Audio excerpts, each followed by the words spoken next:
화려한 샹들리에의 불빛이 시야를 어지럽게 만들었고 고막을 찌르는 듯한 소음이 뇌리를 강타하는 순간 한지윤은 지독한 두통과 함께 눈을 떴다. 그녀는 방금 전까지만 해도 기업 간의 치열한 인수합병 협상 테이블에 앉아 있었으나 지금 눈앞에 펼쳐진 광경은 전혀 다른 세상이었다. 바닥에는 붉은 와인이 피처럼 흥건하게 쏟아져 있었고 자신의 흰 드레스 자락은 그 붉은 얼룩으로 흉하게 물들어 있었다. 주변을 둘러싼 사람들은 경멸과 조소가 섞인 눈빛으로 자신을 내려다보고 있었으며 웅성거리는 소리들 사이로 날카로운 비난이 섞여 들어왔다. 상황을 파악하려는 그녀의 이성은 빠르게 작동하기 시작했고 곧이어 바닥에 주저앉아 가련하게 흐느끼고 있는 한 여자의 모습을 발견했다. 그 여자의 얼굴을 확인하는 순간 지우는 자신이 읽었던 소설 속의 한 장면으로 들어와 있음을 직감했다.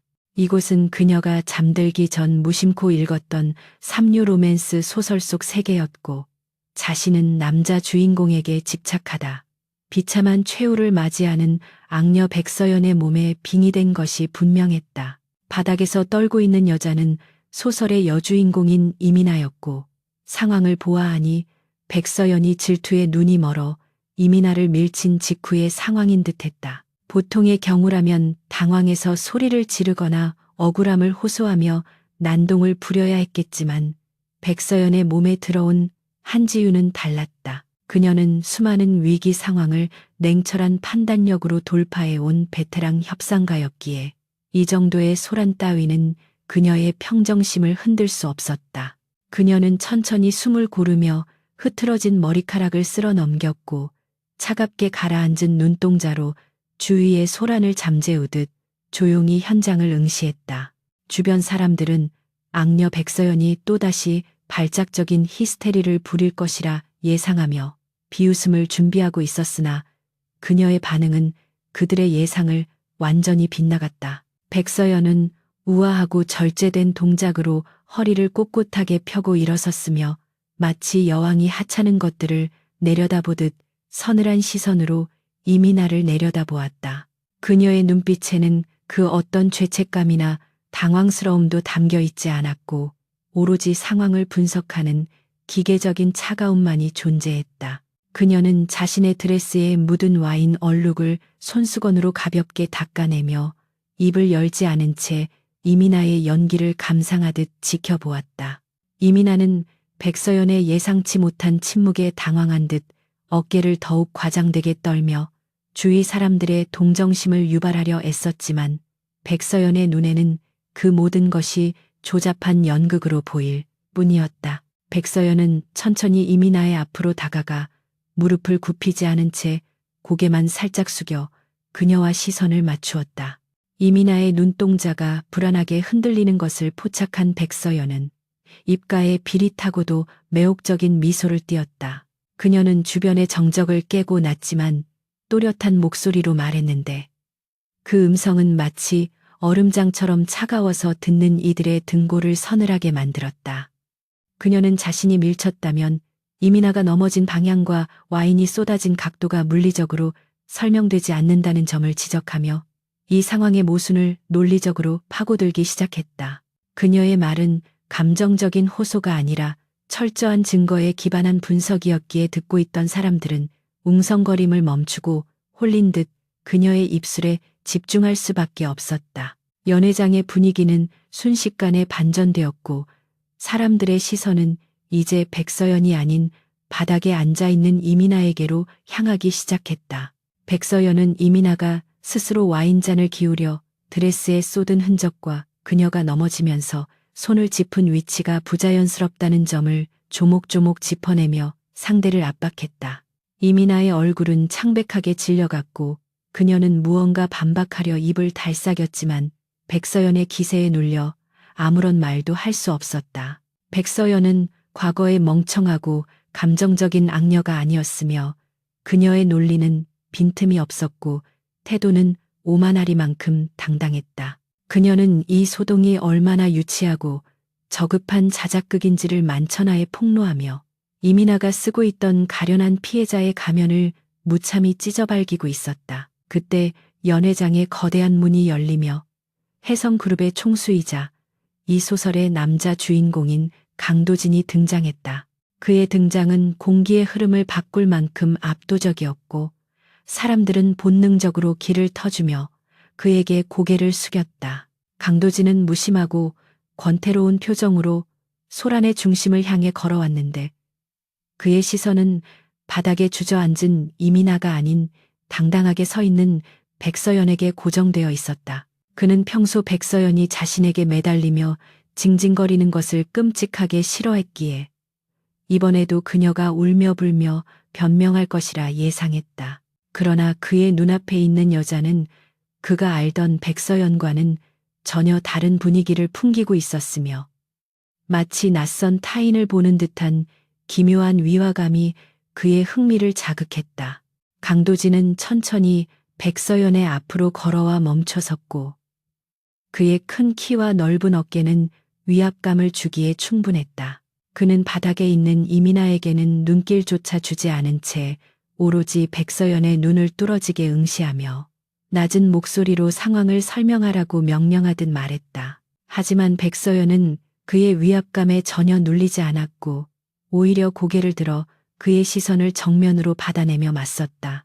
그녀의 눈동자는 깊고 고요했으며 그 안에는 강도진에 대한 두려움이나 애정 따위는 찾아볼 수 없었다. 그녀는 마치 비즈니스 파트너를 대하듯 사무적인 태도로 강도진에게 이 상황이 자신의 잘못이 아님을 명확히 했고 그 태도는 강도진에게 신선한 충격을 안겨주었다. 백서연은 강도진의 반응을 살피며 속으로 냉소적인 웃음을 삼켰는데 그녀에게 있어 강도진은 소설 속 남자 주인공일 뿐 그 이상의 의미는 없었기 때문이었다. 그녀는 더 이상이 지루하고 소모적인 관계를 이어갈 생각이 없었으며 이 기회를 틈타 그와의 악연을 끊어내기로 결심했다. 그녀는 강도진을 향해 한 걸음 다가서며 주변 사람들이 모두 들을 수 있도록 또렷한 목소리로 선언했다. 그녀의 입에서 나온 말은 그 자리에 있던 모든 사람들을 경악하게 만들었는데 그것은 바로 파혼 통보였으며 그녀는 더 이상 강도진의 약혼녀라는 껍데기를 뒤집어 쓰고 살고 싶지 않다고 말했다. 연 회장은 찬물을 끼얹은 듯 조용해졌고 사람들은 자신의 귀를 의심하며 서로의 얼굴을 쳐다보았다. 강도진의 눈썹이 꿈틀거렸고 그의 무표정한 가면 뒤로 당혹감이 스쳐 지나갔지만 그는 곧바로 평정심을 되찾았다. 그는 백서연이 자신의 관심을 끌기 위해 또 다른 연극을 하고 있다고 생각하며 비웃음을 흘렸으나 그녀의 눈빛은 너무나도 진지하고 단호했다. 백서연은 강도진의 반응 따위는 안중에도 없다는 듯 뒤를 돌아 연 회장을 빠져나가려 했지만 강도진은 본능적으로 그녀의 팔목을 거칠게 낚아챘다. 그의 손길은 뜨거웠고 힘이 실려 있었으며 그것은 백서연을 놓아주지 않겠다는 강한 의지의 표현이었다. 백서연은 멈춰서서 자신의 팔목을 잡은 강도진의 손을 내려다보았고 다시 차가운 눈빛으로 그를 쏘아보았다. 강도진은 자신의 심장이 기이할 정도로 빠르게 뛰는 것을 느꼈는데 그것은 분노 때문인지 아니면 다른 감정 때문인지 구분할 수 없었다. 그는 지금까지 수많은 여자들이 자신에게 접근하고 매달리는 것을 보아왔지만 자신을 이토록 차갑게 밀어내는 여자는 백서연이 처음이었다. 그녀의 거절은 그에게 굴욕감을 주기보다는 알 수 없는 정복욕과 소유욕을 불러일으켰고 그는 이 여자를 이대로 보낼 수 없다는 강렬한 충동에 사로잡혔다. 그는 백서연을 자신의 쪽으로 거칠게 끌어당기며 귓가에 낮게 속삭였는데 그 목소리는 맹수가 먹잇감을 앞에 두고 으르렁거리는 소리와 흡사했다. 그는 파혼은 혼자서 결정할 수 있는 것이 아니라고 말하며 그녀를 비웃듯 입꼬리를 올렸다. 백서연은 강도진의 갑작스러운 행동에 미간을 찌푸렸지만 당황하지 않고 잡힌 팔목을 비틀어 빼내려 시도했다. 그녀는 강도진이 자신에게 집착할 이유가 없다고 생각했기에 그의 행동을 단순한 자존심 싸움으로 치부했다. 그러나 강도진의 악력은 상상 이상으로 강했고 그는 백서연의 저항을 즐기듯 더욱 강하게 그녀를 옥죄어 왔다. 두 사람 사이에는 팽팽한 긴장감이 흘렀고 주변의 공기는 터질 듯 위태로워졌으며 사람들은 숨을 죽인 채 이 기이한 대치 상황을 지켜보았다. 이민아는 바닥에 주저앉은 채 강도진이 자신을 일으켜 세워주기를 기다렸지만 그는 이미 이민아의 존재를 잊은 지 오래였다.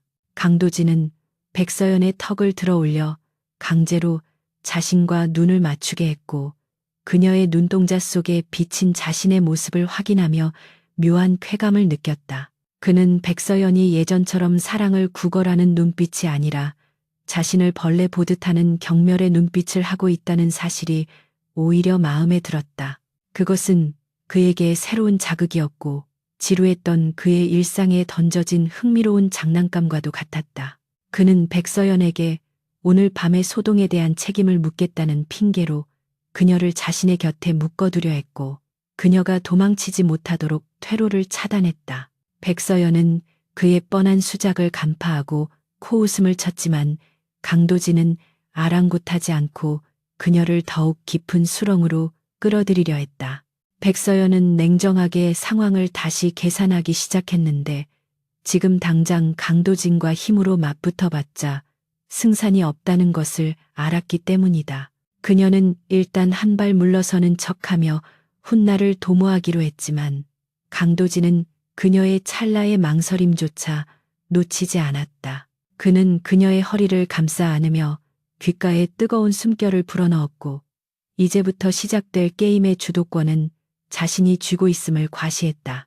백서연은 그의 접촉에 소름이 끼쳤지만 내색하지 않고 차분하게 그의 가슴을 밀어내며 거리를 두려 애썼다. 그러나 강도진은 마치 중독된 사람처럼 그녀에게서 눈을 떼지 못했고 그녀의 모든 반응 하나하나를 머릿속에 새겨넣고 있었다. 이민아는 질투심에 불타오르는 눈으로 두 사람을 노려보았고 자신의 계획이 완전히 틀어졌음을 깨닫고 입술을 깨물었다. 그녀는 백서연을 파멸시키고 자신이 그 자리를 차지하려 했으나 오히려 백서연은 더욱 빛나고 있었고 강도진의 관심은 온통 백서연에게 쏠려 있었다. 이민아는 비틀거리며 일어섰지만 아무도 그녀를 부축해주지 않았고 그녀는 처량한 꼴로 연회장의 구석으로 밀려났다. 백서연은 곁눈질로 이민아의 비참한 모습을 확인하며 속으로 쾌재를 불렀지만 표정은 여전히 얼음처럼 차가웠다. 그녀는 강도진에게 자신을 놓아달라고 다시 한번 경고했고 만약 놓지 않는다면 후회하게 될 것이라고 덧붙였다. 강도진은 백서연의 경고를 비웃으며 그녀를 더욱 강하게 끌어안았고 오늘 밤 그녀는 자신의 곁을 떠날 수 없다고 선언했다. 그의 눈빛은 광기에 가까운 집착으로 번들거렸고 그것은 단순한 호기심을 넘어선 위험한 신호였다.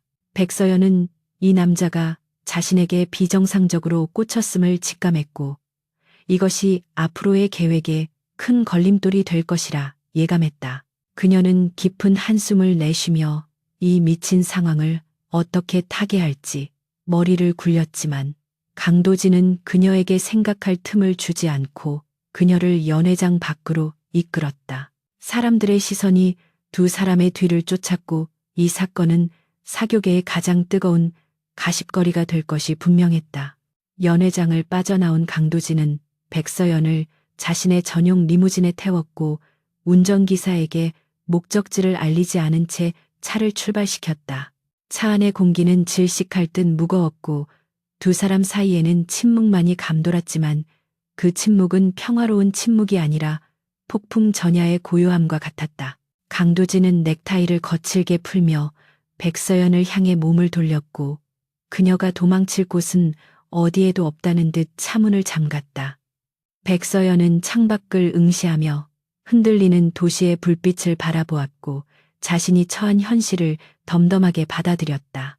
그녀는 이 남자가 원하는 것이 무엇이든 간에 절대 호락호락하게 당해주지 않을 것이라 다짐하며 주먹을 꽉 쥐었다. 강도진은 백서연의 옆모습을 바라보며 알 수 없는 갈증을 느꼈고 그녀의 차가운 태도가 오히려 자신의 정복욕을 부추긴다는 사실을 인정했다. 그는 지금까지 그 어떤 여자에게서도 느껴보지 못한 강렬한 전율을 느끼고 있었으며 이것이 단순한 소유욕인지 아니면 그 이상의 감정인지 정의 내리기 어려웠다. 하지만 분명한 것은 그는 지금 이 순간 백서연에게서 눈을 뗄 수 없으며 그녀가 자신의 시야에서 사라지는 것을 용납할 수 없다는 사실이었다.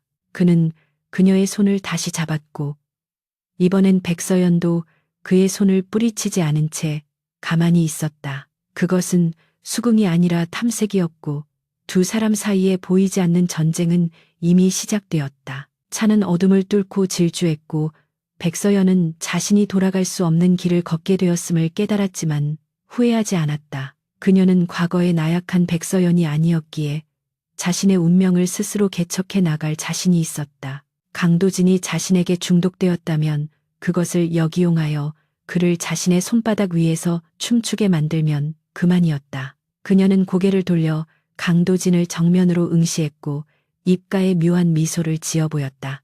그 미소는 강도진의 심장을 다시 한번 요동치게 만들었고 그는 자신이 백서연이라는 늪에 깊이 빠져들고 있음을 부인할 수 없었다.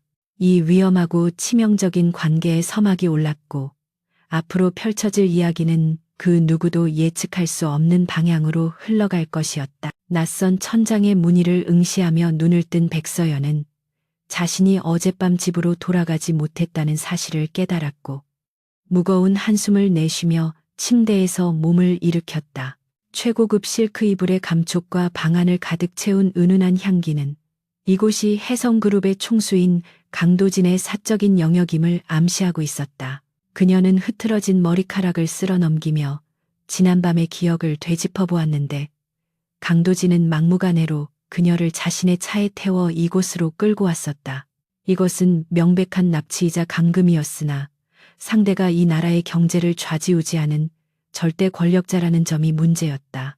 그녀는 침대 협탁 위에 놓인 냉수 한 잔을 단숨에 들이키며 끓어오르는 분노를 가라앉혔고 냉철한 이성을 되찾기 위해 스스로를 다독였다. 지금 당장 소리를 지르거나 물건을 집어던지는 행위는 하수들이나 하는 짓이었기에 그녀는 최대한 품위를 유지하며 이 상황을 타개할 방법을 모색해야만 했다.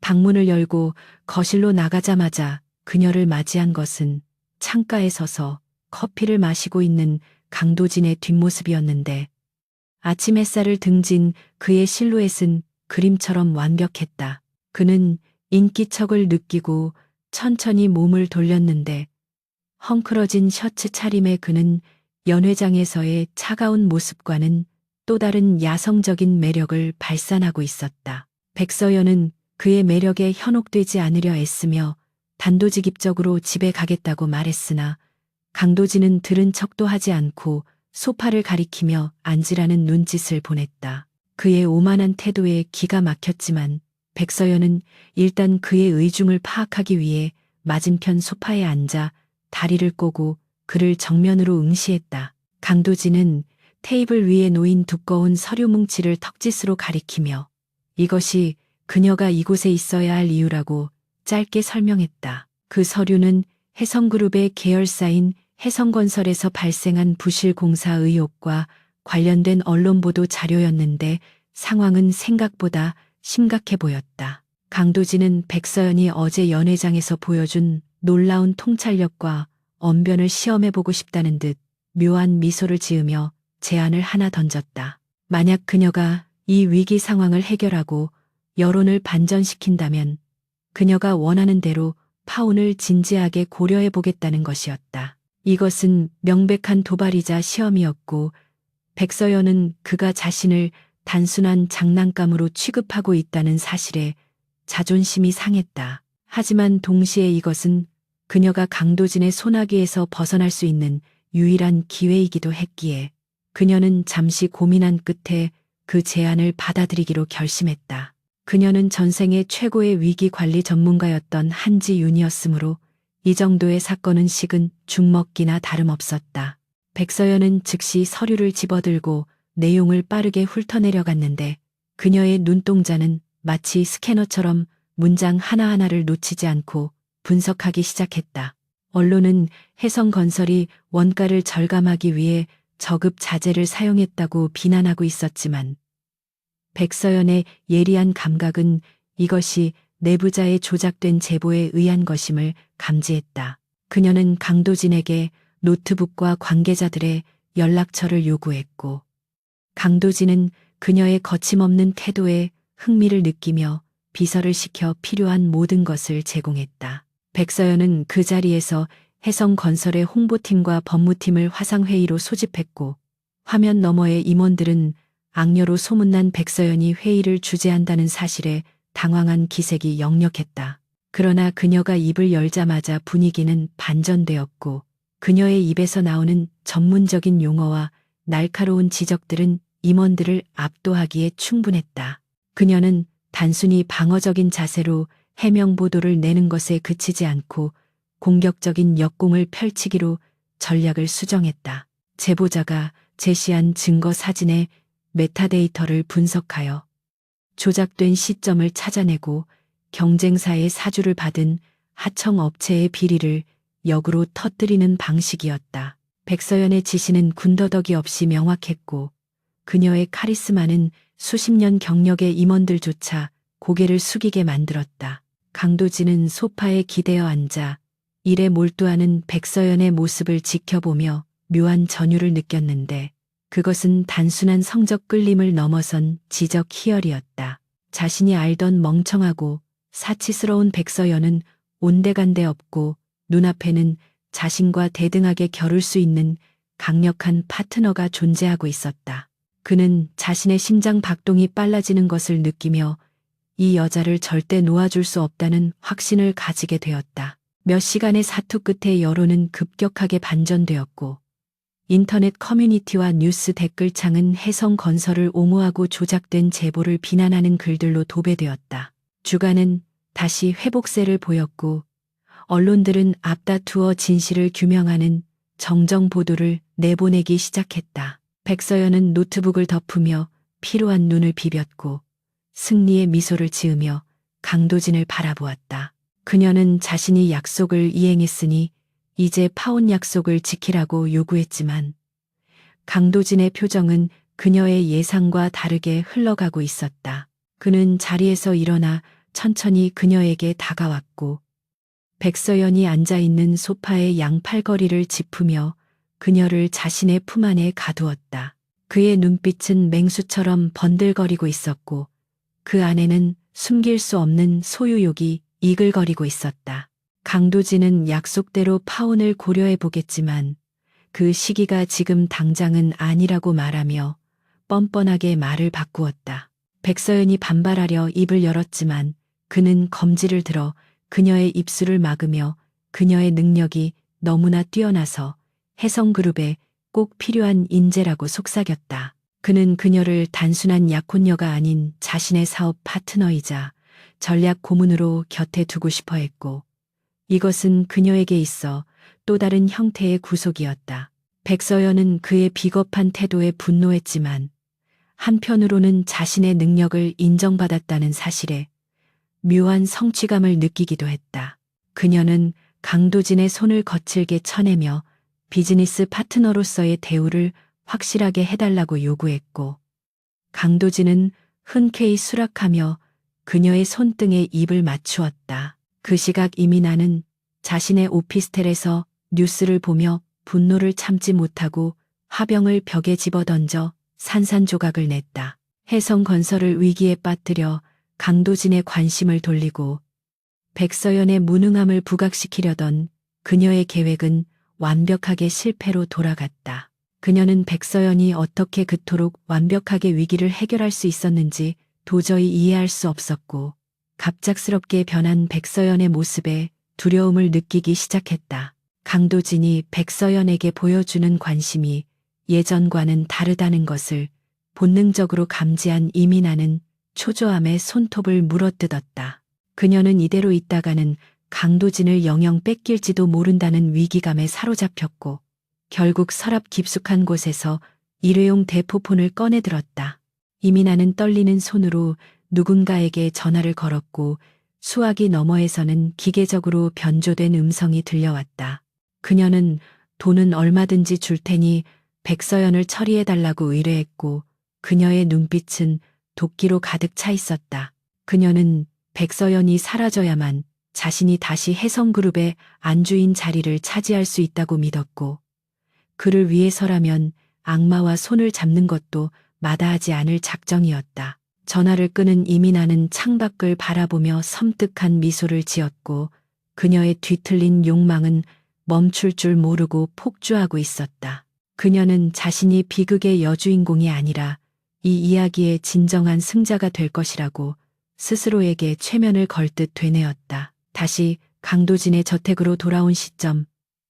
백서연은 강도진과의 협상을 통해 당분간 그의 저택에 머무르되 사생활을 침해하지 않는다는 조건으로 합의를 보았다. 강도진은 그녀에게 혜성그룹의 특별 고문이라는 직함을 부여했고 내일부터 정식으로 출근하여 자신을 보좌하라고 명령했다.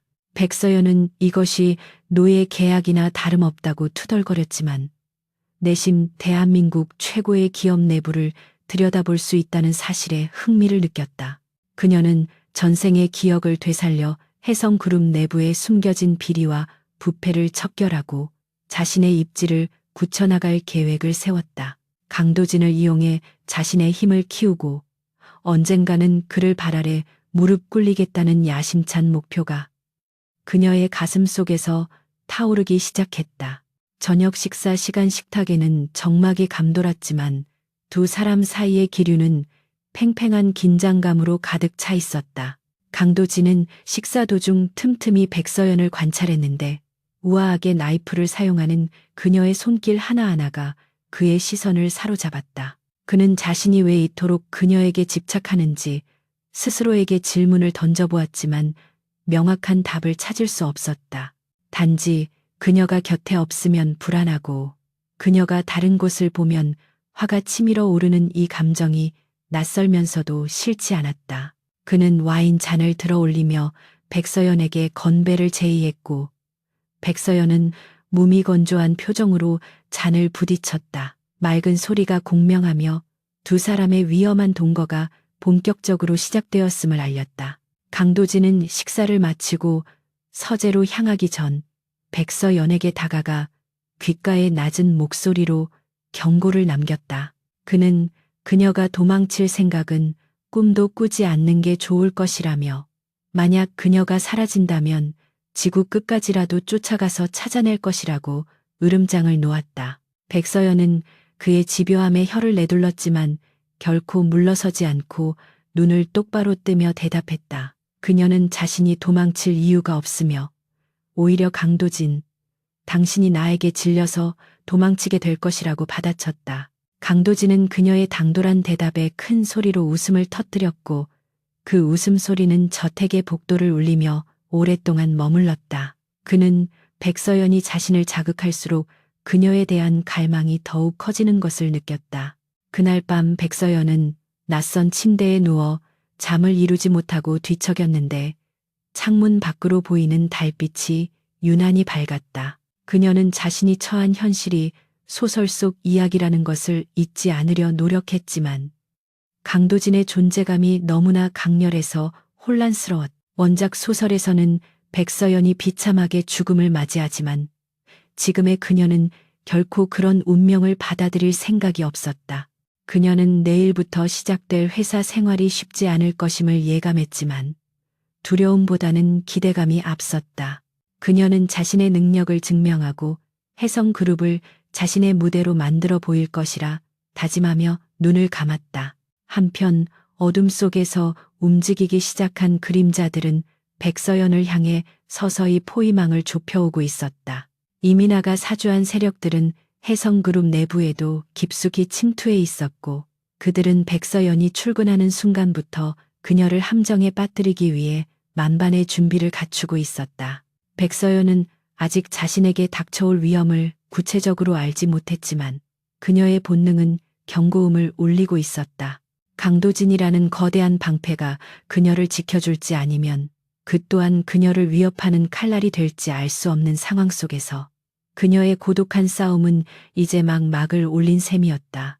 내일 아침 태양이 떠오르면 그녀는 전쟁터와 다름없는 혜성그룹의 본사로 발을 내딛게 될 것이었다. 강도진은 서재에 홀로 앉아 백서연이 해결한 사건 보고서를 다시 한번 꼼꼼하게 검토하고 있었다. 완벽하다는 말로도 부족할 만큼 깔끔한 일 처리는 그를 감탄하게 만들었고, 그는 백서연이라는 여자가 가진 잠재력이 어디까지인지 궁금해졌다.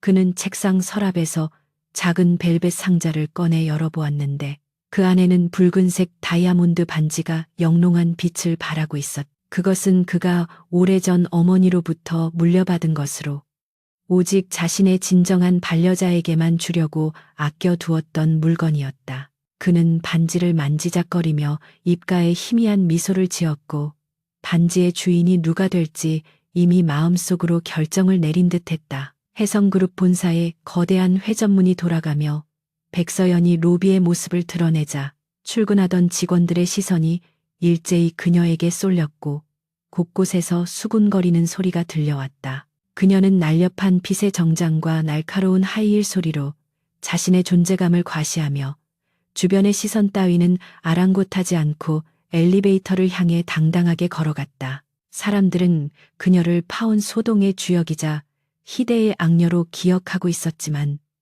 오늘 그녀가 보여주는 분위기는 과거의 철없는 모습과는 차원이 다른 카리스마를 풍기고 있었다. 로비 한복판에서 그녀를 기다리고 있던 강도진은 직원들 보는 앞에서 보란듯이 그녀의 허리를 감싸 안으며 그녀가 자신의 사람임을 공공연하게 과시했다. 백서연은 그의 과도한 스킨십이 업무에 방해가 된다며 차갑게 밀어냈지만 강도진은 오히려 그런 그녀의 도도한 태도에 만족스러운 미소를 지으며 그녀를 특별 고문실로 안내했다. 특별 고문실에 도착한 백서연은 강도진을 집무실로 돌려보내자마자 본격적으로 혜성그룹의 재무제표와 감사 보고서를 검토하기 시작했다. 그녀의 눈은 매처럼 날카롭게 숫자들의 흐름을 쫓았고 특히 이민아가 운영하고 있는 자선단체인 천사재단의 자금 내역에 주목했다. 표면적으로는 불우이웃을 돕는 투명한 단체처럼 보였지만 백서연의 전문적인 시각에는 교묘하게 조작된 회계 장부의 허점이 포착되었다. 기부금 명목으로 들어온 거액의 자금들이 정체불명의 페이퍼 컴퍼니로 흘러들어간 정황이 발견되었고 이는 명백한 횡령이자 비자금 조성의 증거였다. 백서연은 이민아가 단순히 강도진의 사랑을 원해서가 아니라 그룹의 자금을 빼돌리기 위해 그에게 접근했음을 확신하게 되었고 결정적인 물증을 확보하기 위해 움직이기 시작했다. 그녀는 재무팀 직원들을 호출하여 원본 영수증과 입출금 내역서를 요구했지만 직원들은 난처한 표정을 지으며 해당 자료들이 지하 문서 보관소에 있어 당장 찾기가 어렵다고 둘러댔다. 백서연은 그들의 태도에서 무언가 숨기고 있다는 것을 직감하고 자신이 직접 내려가서 자료를 찾아보겠다고 선언하며 자리에서 일어났다. 그때 재무팀의 한 대리가 자신이 안내하겠다며 나섰는데 그의 눈빛은 어딘가 불안해 보였고 손은 미세하게 떨리고 있었다.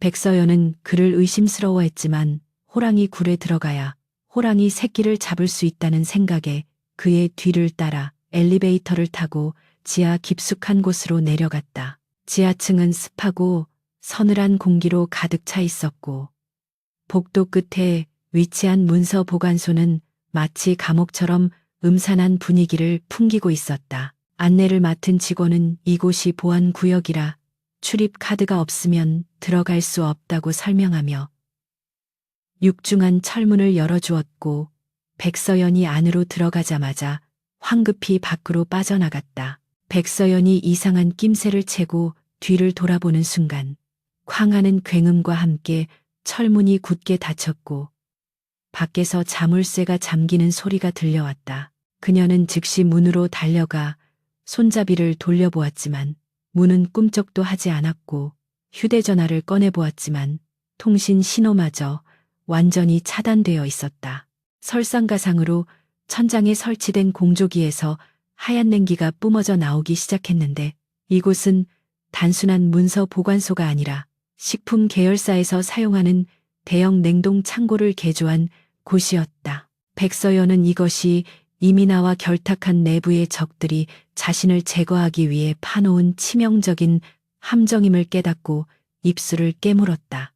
시간이 지날수록 창고 안의 온도는 급격하게 떨어졌고 백서연의 입에서는 하얀 입김이 새어나오기 시작했으며 손발의 감각은 점차 무뎌져 갔다. 그녀는 체온을 유지하기 위해 끊임없이 몸을 움직이며 탈출구를 찾으려 애썼지만 사방이 두꺼운 단열재와 철판으로 막혀 있어 빠져나갈 구멍은 보이지 않았다. 공포가 엄습해왔지만 그녀는 정신을 잃지 않기 위해 스스로를 다독이며 이민아의 비열한 수법에 절대로 굴복하지 않겠다고 다짐했다. 그녀는 주변에 쌓여있던 박스들을 뒤져 몸을 감쌀 만한 것들을 찾았지만 쓸모없는 서류 뭉치들 뿐이었고 한기는 뼛속까지 파고들며 그녀의 생명을 위협하고 있었다. 그녀의 머릿속에는 강도진의 얼굴이 스쳐 지나갔는데 그가 자신을 찾아낼 수 있을지 아니면 이대로 얼어 죽어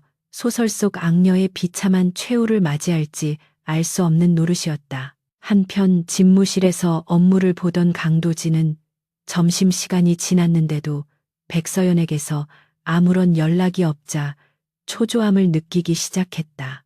그는 비서를 시켜 백서연에게 내선 전화를 걸어보았지만 연결이 되지 않았고 그녀의 개인 휴대전화마저 꺼져 있다는 보고를 받고 자리에서 벌떡 일어났다.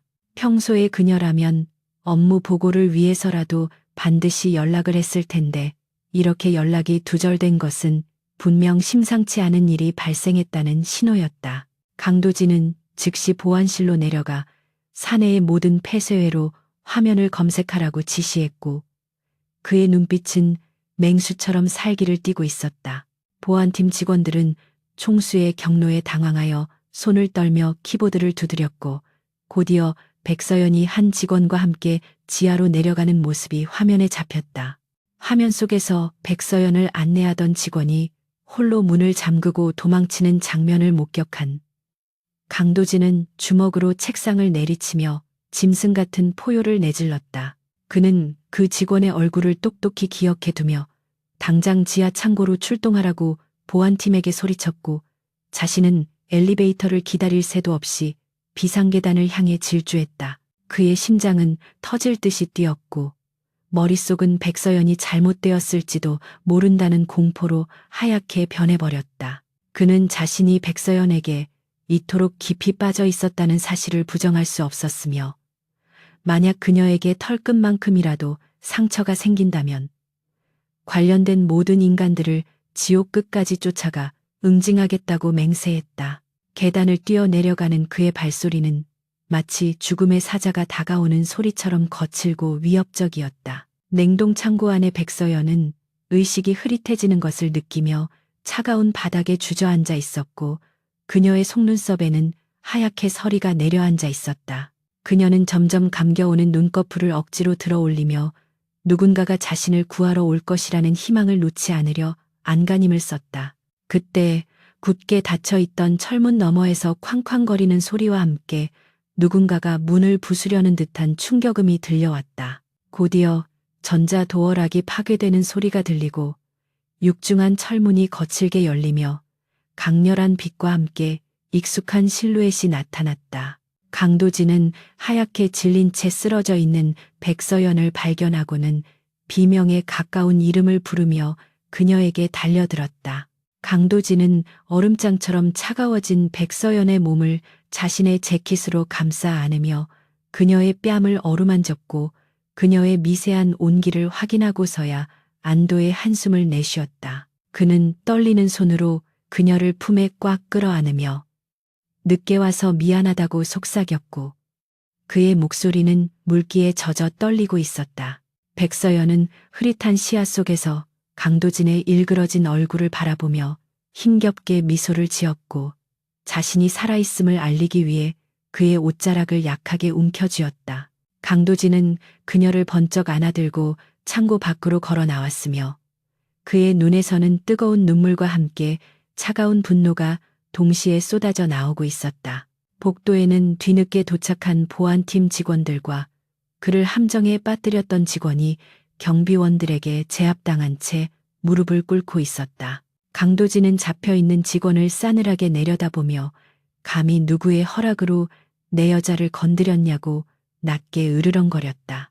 그 직원은 공포에 질려 바닥에 머리를 박으며 살려달라고 빌었지만 강도진은 그에게 눈길조차 주지 않고 비서실장에게 그를 처리하라고 지시했다. 그의 명령은 잔인하고도 단호했으며 이는 혜성그룹 내부에 숨어있는 모든 배신자들에게 보내는 경고이기도 했다. 강도진은 백서연을 아는 채 엘리베이터에 올랐고 그녀의 체온을 높이기 위해 자신의 몸을 밀착시키며 끊임없이 그녀에게 말을 걸었다. 백서연은 그의 품에서 느껴지는 온기에 안도감을 느끼며 긴장이 풀린 탓인지 서서히 깊은 잠으로 빠져들었다. 강도진은 자신의 전용 휴게실로 백서연을 데려와 눕히고 의사를 호출한 뒤 젖은 수건으로 그녀의 얼굴을 닦아주며 곁을 지켰다. 그는 잠든 백서연의 얼굴을 바라보며 자신이 그녀를 지키지 못했다는 자책감에 괴로워했고 이 감정은 그를 더욱 강하게 만들었다. 그는 이제 더 이상 자신의 감정을 부정하지 않기로 했으며 백서연은 자신의 목숨을 걸고서라도 지켜야 할 유일한 존재임을 인정했다. 그는 백서연의 손을 잡고 그녀가 깨어날 때까지 한시도 곁을 떠나지 않았으며 그의 눈빛은 이 모든 일을 꾸민 배우를 향한 복수심으로 이글거리고 있었다. 이 사건은 강도진의 잠자던 야수성을 완전히 깨워버렸고 그는 이제 자비 없는 심판자가 되어 적들을 사냥할 준비를 마쳤다. 얼마 후 백서연이 힘겹게 눈을 떴을 때 그녀는 따뜻한 침대에 누워 있었고 곁에는 강도진이 걱정스러운 눈빛으로 자신을 내려다보고 있었다. 그녀는 목이 잠겨 쉰 목소리로 물 좀 달라고 부탁했고 강도진은 재빨리 물을 가져와 그녀의 입가에 대어주었다. 물을 마신 백서연은 정신이 조금 맑아지자 자신을 가둔 직원이 어떻게 되었는지 물었고 강도진은 그녀의 머리카락을 쓸어 넘겨주며 걱정하지 말라고 안심시켰다. 그는 그놈은 물론이고 그놈을 사주한 배우까지 모조리 찾아내어 뼈도 못 추리게 만들 것이라고 약속했다. 백서연은 그의 말에서 진심 어린 분노와 애정을 동시에 느꼈고 처음으로 그에게 의지하고 싶다는 생각이 들었다. 백서연은 강도진의 팔을 잡으며 자신이 찾아낸 천사재단의 횡령 증거에 대해 이야기하려 했지만 강도진은 그녀의 입을 막으며 지금은 쉬는 게 우선이라고 다독였다. 그는 일 이야기는 나중에 해도 늦지 않다며 그녀의 건강이 그 무엇보다 중요하다고 강조했다. 백서연은 그의 단호한 태도에 어쩔 수 없이 고개를 끄덕였지만 머릿속으로는 이미 다음 계획을 세우고 있었다. 그녀는 이번 사건으로 인해 이민아가 얼마나 위험하고 악독한 인물인지 뼈저리게 깨달았고 이제는 방어가 아닌 공격으로 전환해야 할 시점임을 직감했다. 그녀는 강도진의 손을 꽉 잡으며 반드시 그들에게 대가를 치르게 해주겠다고 다짐했다. 강도진은 백서연의 눈동자에서 타오르는 의지를 확인하고 그녀의 손등에 입을 맞추며 우리는 한 배를 탔다고 속삭였다. 그는 이제부터 그녀의 싸움은 곧 자신의 싸움이며 혜성그룹의 모든 힘을 동원하여 그녀를 도울 것이라고 선언했다. 두 사람 사이에는 끈끈한 유대감이 형성되었고 이는 단순한 비즈니스 파트너나 연인 관계를 넘어서는 운명적인 결속이었다. 백서연은 강도진의 품에 안겨 잠시 휴식을 취하기로 했고 강도진은 그녀가 편안하게 쉴 수 있도록 조명을 낮추고 조용히 그녀의 곁을 지켰다. 창밖에는 어둠이 짙게 깔려 있었지만 두 사람의 마음속에는 서로를 향한 신뢰와 사랑이라는 새로운 불빛이 켜지고 있었다. 이민아는 자신의 계획이 실패했다는 소식을 전해 듣고 분노에 몸을 떨며 전화기를 집어던졌다. 그녀는 백서연이 살아남았을 뿐만 아니라 강도진과의 관계가 더욱 깊어졌다는 사실에 치를 떨었다. 그녀는 손톱을 물어뜯으며 또 다른 계획을 구상하기 시작했는데 이번에는 더 잔혹하고 확실한 방법을 동원해야겠다고 마음먹었다. 그녀는 어둠 속의 조력자에게 다시 연락을 취해 이번에는 단순한 사고가 아닌 목숨을 확실히 끊어놓을 수 있는 킬러들을 고용하라고 지시했다.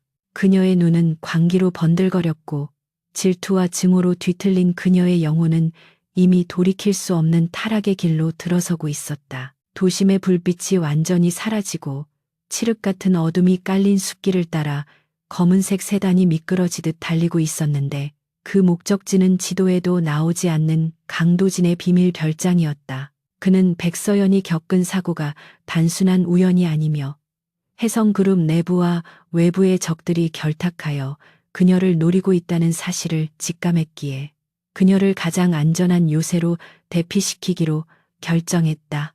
차 안에는 무거운 침묵이 흘렀지만 그것은 어색함보다는 서로에 대한 깊은 신뢰와 안도감이 섞인 공기였고 백서연은 조수석에 앉아 강도진의 단단한 옆모습을 바라보며 알 수 없는 평온함을 느꼈다. 그녀는 전생과 현생을 통틀어 누군가에게 이토록 철저하게 보호받는다는 느낌을 처음 받아보았고 그 대상이 냉혈한이라 불리는 강도진이라는 사실이 아이러니하게 느껴졌다. 강도진은 핸들을 잡은 손에 힘을 주며 백미러를 통해 뒤따라오는 차량이 없는지 수시로 확인했고 그의 신경은 맹수처럼 곤두서 있어 작은 움직임 하나도 놓치지 않을 기세였다.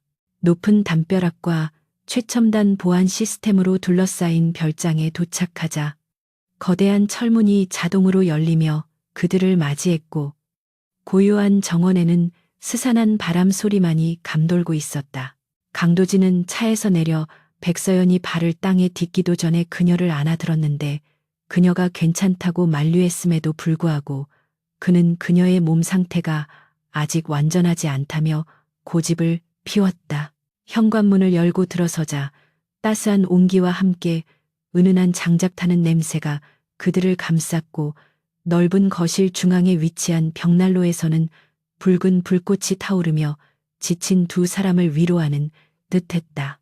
강도진은 백서연을 소파에 조심스럽게 내려놓고는 곧바로 구급상자와 따뜻한 담요를 가져와 그녀의 발과 손을 감싸며 세심하게 상태를 살폈다. 천하의 강도진이 무릎을 꿇고 자신의 발을 주무르는 모습에 백서연은 묘한 기분을 느끼며 그의 정수리를 내려다보았다. 강도진은 백서연의 창백한 발가락을 자신의 따뜻한 손으로 감싸주며 체온을 나누어 주었고 그의 손길은 투박하지만 놀라울 정도로 부드러웠다.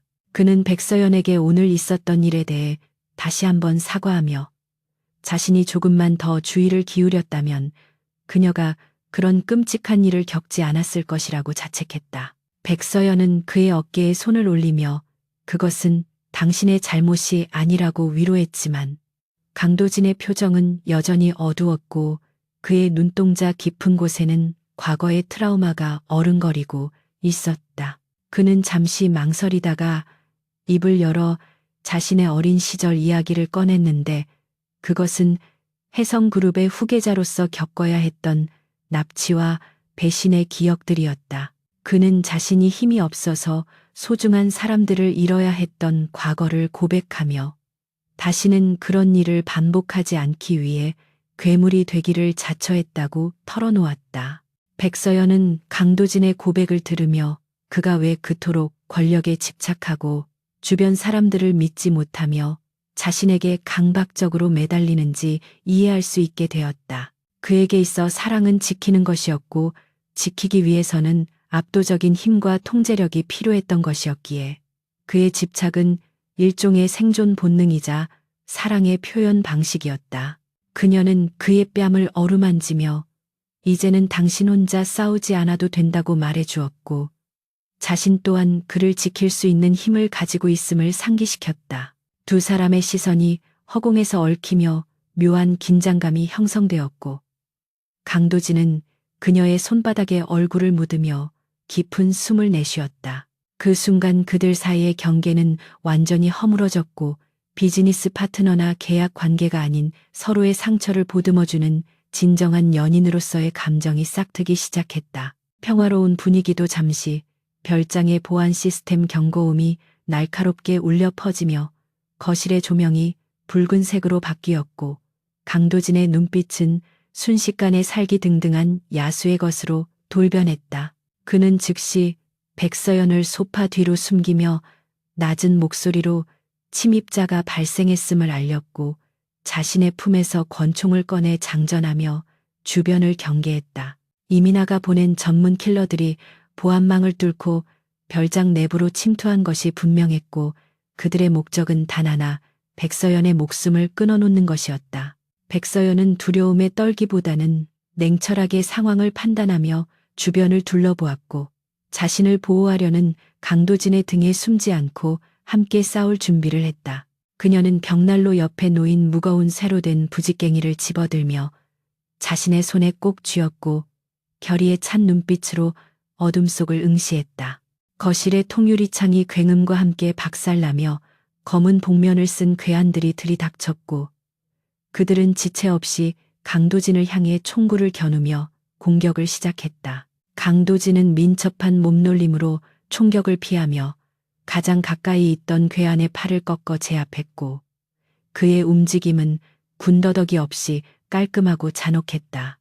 그는 백서연에게 접근하려는 적들을 막기 위해 몸을 던져 육탄전을 벌였고 그의 주먹이 적의 급소를 강타할 때마다 뼈 부러지는 소리가 거실을 울렸다. 하지만 적들의 숫자는 예상보다 많았고 그들은 조직적으로 강도진을 포위하며 압박해 들어왔기에 아무리 강도진이라 해도 혼자서 모두를 감당하기에는 벅찬 상황이었다. 한 명의 괴한이 강도진이 다른 적과 싸우느라 틈을 보인 사이 그의 등 뒤로 칼을 들고 소리 없이 접근했다. 그 찰나의 순간 백서연은 망설임 없이 소파 뒤에서 뛰쳐나와 손에 들고 있던 부직갱이를 괴한의 뒤통수를 향해 전력으로 휘둘렀다. 둔탁한 타격음과 함께 괴한은 비명도 지르지 못한 채 바닥으로 고꾸라졌고 강도진은 소리에 놀라 뒤를 돌아보았다가 백서연이 자신을 구했음을 깨닫고 눈을 크게 떴다. 백서연은 떨리는 손으로 부직갱이를 고쳐 잡으며 강도진과 등을 맞대고 섰고 그녀의 모습은 겁에 질린 여인이 아니라 전장에 뛰어든 여전사와 같았다. 강도진은 피 묻은 입가에 미소를 지으며 그녀에게 괜찮냐고 물었고 백서연은 짧게 고개를 끄덕이며 전방을 주시했다. 두 사람은 말하지 않아도 서로의 호흡을 느낄 수 있었고 등을 맞댄 체온을 통해 완벽한 파트너십을 발휘하기 시작했다. 백서연은 전생에서 배운 호신술과 지형지물을 이용한 전략으로 적들을 교란시켰고 강도진은 그녀가 만들어준 틈을 놓치지 않고 적들을 하나씩 처리해 나갔다. 그녀는 테이블 위에 꽃병을 던져 시야를 가리거나 바닥에 깔린 러그를 잡아당겨 적들을 넘어뜨리는 등 기지와 순발력을 발휘하여 전투를 도왔다. 강도진은 백서연이 단순히 보호받아야 할 존재가 아니라 자신의 곁에서 함께 싸울 수 있는 강인한 여성임을 다시 한번 확인하며 전율을 느꼈다. 그들은 마치 오랫동안 합을 맞춰온 콤비처럼 움직였고 수적 열세에도 불구하고 점차 상황을 역전시켜 나갔다. 피와 땀이 뒤섞인 혼전 속에서도 두 사람은 서로의 존재를 강하게 의식하며 한시도 떨어지지 않았다. 마지막 남은 괴한이 백서연을 향해 총을 겨누자 강도진은 자신의 몸을 날려 그녀를 감싸 안으며 대신 총탄을 맞을 각오를 했지만 다행히 총알은 빗나가 벽에 박혔다. 강도진은 분노의 찬고함을 지르며 괴한에게 달려들어 그를 바닥에 내리꽂았고 무자비한 주먹 세례를 퍼부어 그를 완전히 무력화시켰다. 모든 적들이 쓰러지고 거실에는 거친 숨소리만이 가득 찼을 때 강도진은 비틀거리며 일어나는 백서연을 와락 끌어안았다. 그의 심장은 터질 듯이 뛰고 있었고 온몸은 땀과 피로 젖어 있었지만 그는 자신의 상처보다 백서연의 안위를 확인하는 것이 더 급했다. 그는 그녀의 얼굴을 감싸쥐고 다친 곳이 없는지 살폈고 백서연은 그의 팔뚝에서 흐르는 피를 보며 울먹거리는 목소리로 그를 불렀다. 백서연은 강도진의 찢어진 셔츠 사이로 보이는 상처를 지혈하기 위해 자신의 스카프를 풀어 단단히 묶어주었고 강도진은 그런 그녀의 손길을 가만히 내려다보며 고통조차 잊은 듯한 표정을 지었다. 그는 지금 이 순간 자신이 살아있음을 느끼는 것보다 눈앞의 여자가 무사하다는 사실에 더 큰 희열을 느꼈다. 외부의 지원 병력이 사이렌 소리와 함께 도착하는 소리가 들려왔지만 두 사람은 서로에게서 눈을 떼지 못한 채 그들만의 세상에 갇혀 있었다. 강도진은 백서연의 이마에 자신의 이마를 맞대며 당신은 정말 미치게 만드는 여자라고 중얼거렸고 그 목소리에는 깊은 애정과 존경심이 담겨 있었다. 경찰과 보안 요원들이 들이닥쳐 현장을 수습하고 쓰러진 괴한들을 연행해 가는 동안 강도진은 백서연을 곁에서 한시도 떼어놓지 않고 보호했다. 그는 이번 습격의 배우가 이민아라는 사실을 확신하고 있었고 이제는 더 이상 법이나 도덕적인 방법으로 해결할 단계가 지났음을 선언했다.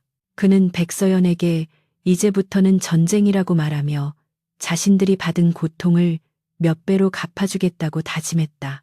백서연 또한 더 이상 물러설 곳이 없음을 인지하고 강도진의 손을 굳게 잡으며 그와 끝까지 함께할 것을 맹세했다. 그녀의 눈빛은 강도진만큼이나 차갑게 빛나고 있었고 두 사람은 이제 복수라는 하나의 목표를 향해 달리는 공범자가 되었다.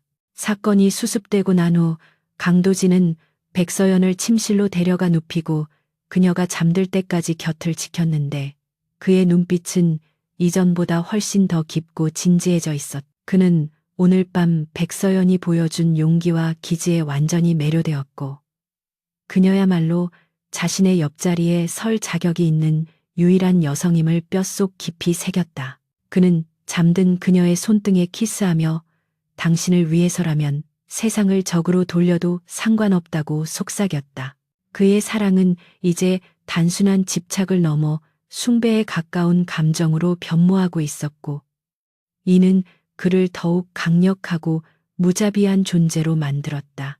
다음날 아침 밝아오는 햇살과 함께 깨어난 백서연은 자신의 곁에 엎드려 잠든 강도진을 발견하고 조심스럽게 그의 머리카락을 쓰다듬었다. 지난밤에 격렬했던 전투가 마치 꿈처럼 느껴졌지만 부서진 창문과 어수선한 거실은 그 모든 것이 현실이었음을 증명하고 있었다.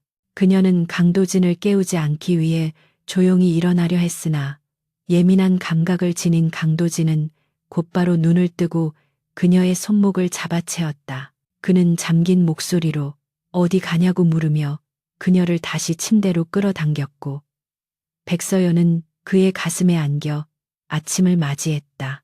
두 사람 사이에는 더 이상 설명이 필요 없는 깊은 신뢰와 사랑이 흐르고 있었고 그들은 서로의 심장 소리를 들으며 다가올 폭풍을 대비해 마음을 다잡았다. 강도진은 비서에게 전화를 걸어 이민아와 관련된 모든 세력을 쓸어버릴 준비를 하라고 지시했고 그의 목소리는 지옥에서 온 사자처럼 서늘했다. 그는 백서연을 향해 이제 쇼타임이 시작되었다고 말하며 사악한 미소를 지어 보였고 백서연 또한 그의 미소에 화답하며 차가운 눈빛을 빛냈다. 그들은 이제 피해자가 아닌 사냥꾼이 되어 이민아의 숨통을 조여갈 것이었다. 결장을 떠나 다시 전쟁터로 향하는 그들의 뒷모습은 그 어느 때보다 위풍당당했고 해성그룹과 대한민국을 뒤흔들 거대한 복수극의 서막이 올랐다. 백서연은 차창 밖으로 스쳐 지나가는 풍경을 바라보며 자신이 선택한 이 길이 결코 평탄하지 않을 것임을 알았지만 두렵지 않았다. 그녀의 옆에는 세상 무엇보다 강력한 아군인 강도진이 있었고 그녀 자신 또한 그의 못지않은 강인함을 지니고 있었기 때문이다. 그녀는 주머니 속에 있는 괴한이 떨어뜨리고 간 단서를 만지작거리며 이민아의 파멸을 위한 결정적인 카드를 준비하고 있었다. 이제 남은 것은 그 여자의 가면을 벗기고 추악한 진실을 세상에 폭로하는 일뿐이었다. 강도진이 그녀의 손을 잡았고 두 사람은 서로를 바라보며 무언의 약속을 나누었다. 그것은 죽음이 갈라놓을 때까지 함께하겠다는 영원한 맹세였다. 해성그룹 본사의 최상층에 위치한 회장 집무실에는 무거운 침묵이 감돌고 있었지만 그 침묵은 패배의 기운이 아닌 폭풍 전야의 비장함으로 가득 차 있었다. 강도진은 가죽 소파에 깊숙이 몸을 파묻은 채 한 손에는 위스키 잔을 들고 있었고 그의 맞은편에는 백서연이 차가운 눈빛으로 테이블 위에 놓인 작전 지도를 내려다보고 있었다. 두 사람은 지난밤의 습격 이후 서로에 대한 절대적인 신뢰를 바탕으로 이민아와 그녀를 조종하는 배후 세력을 일망타진할 치밀한 계획을 세우고 있었다. 백서연은 자신이 미끼가 되어 적들을 유인하겠다는 위험한 제안을 던졌고 강도진은 처음에는 강력하게 반대했으나 그녀의 확고한 의지와 논리, 정연한 설득에 결국 동의할 수밖에 없었다. 그녀의 계획은 자신을 횡령 및 배임 혐의로 몰아가는 가짜 증거들을 적들에게 흘려서 그들이 승리에 도취되어 자만하게 만드는 것이 핵심이었다.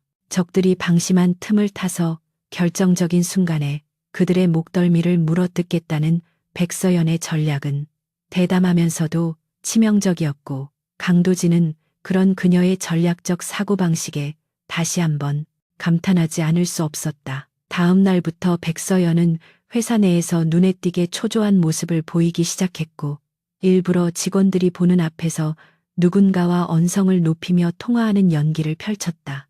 그녀는 자신의 집무실 책상 위에 조작된 이중 장부를 허술하게 방치해 두었고 점심시간을 틈타 잠시 자리를 비우는 척하며 이민아의 스파이가 침입할 수 있는 시간을 벌어주었다.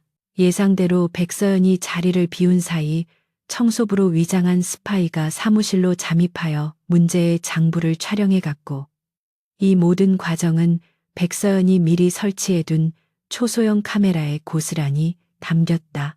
그녀는 모니터를 통해 그 장면을 지켜보며 입가에 서늘한 미소를 띄었는데 먹잇감이 덫을 덥석 물었다는 확신이 들었기 때문이었다.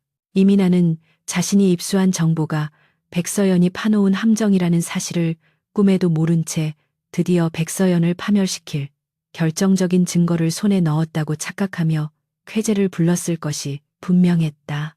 이민아는 입수한 자료를 바탕으로 이사회를 포섭하기 시작했고 혜성그룹의 원로 이사들에게 백서연이 회사의 자금을 횡령하여 비자금을 조성했다는 허위 사실을 유포했다. 그녀는 겉으로는 회사를 걱정하는 척하며 눈물을 흘렸지만 속으로는 강도진이 백서연에게 실망하고 그녀를 내칠 것이라는 기대감에 부풀어 있었다.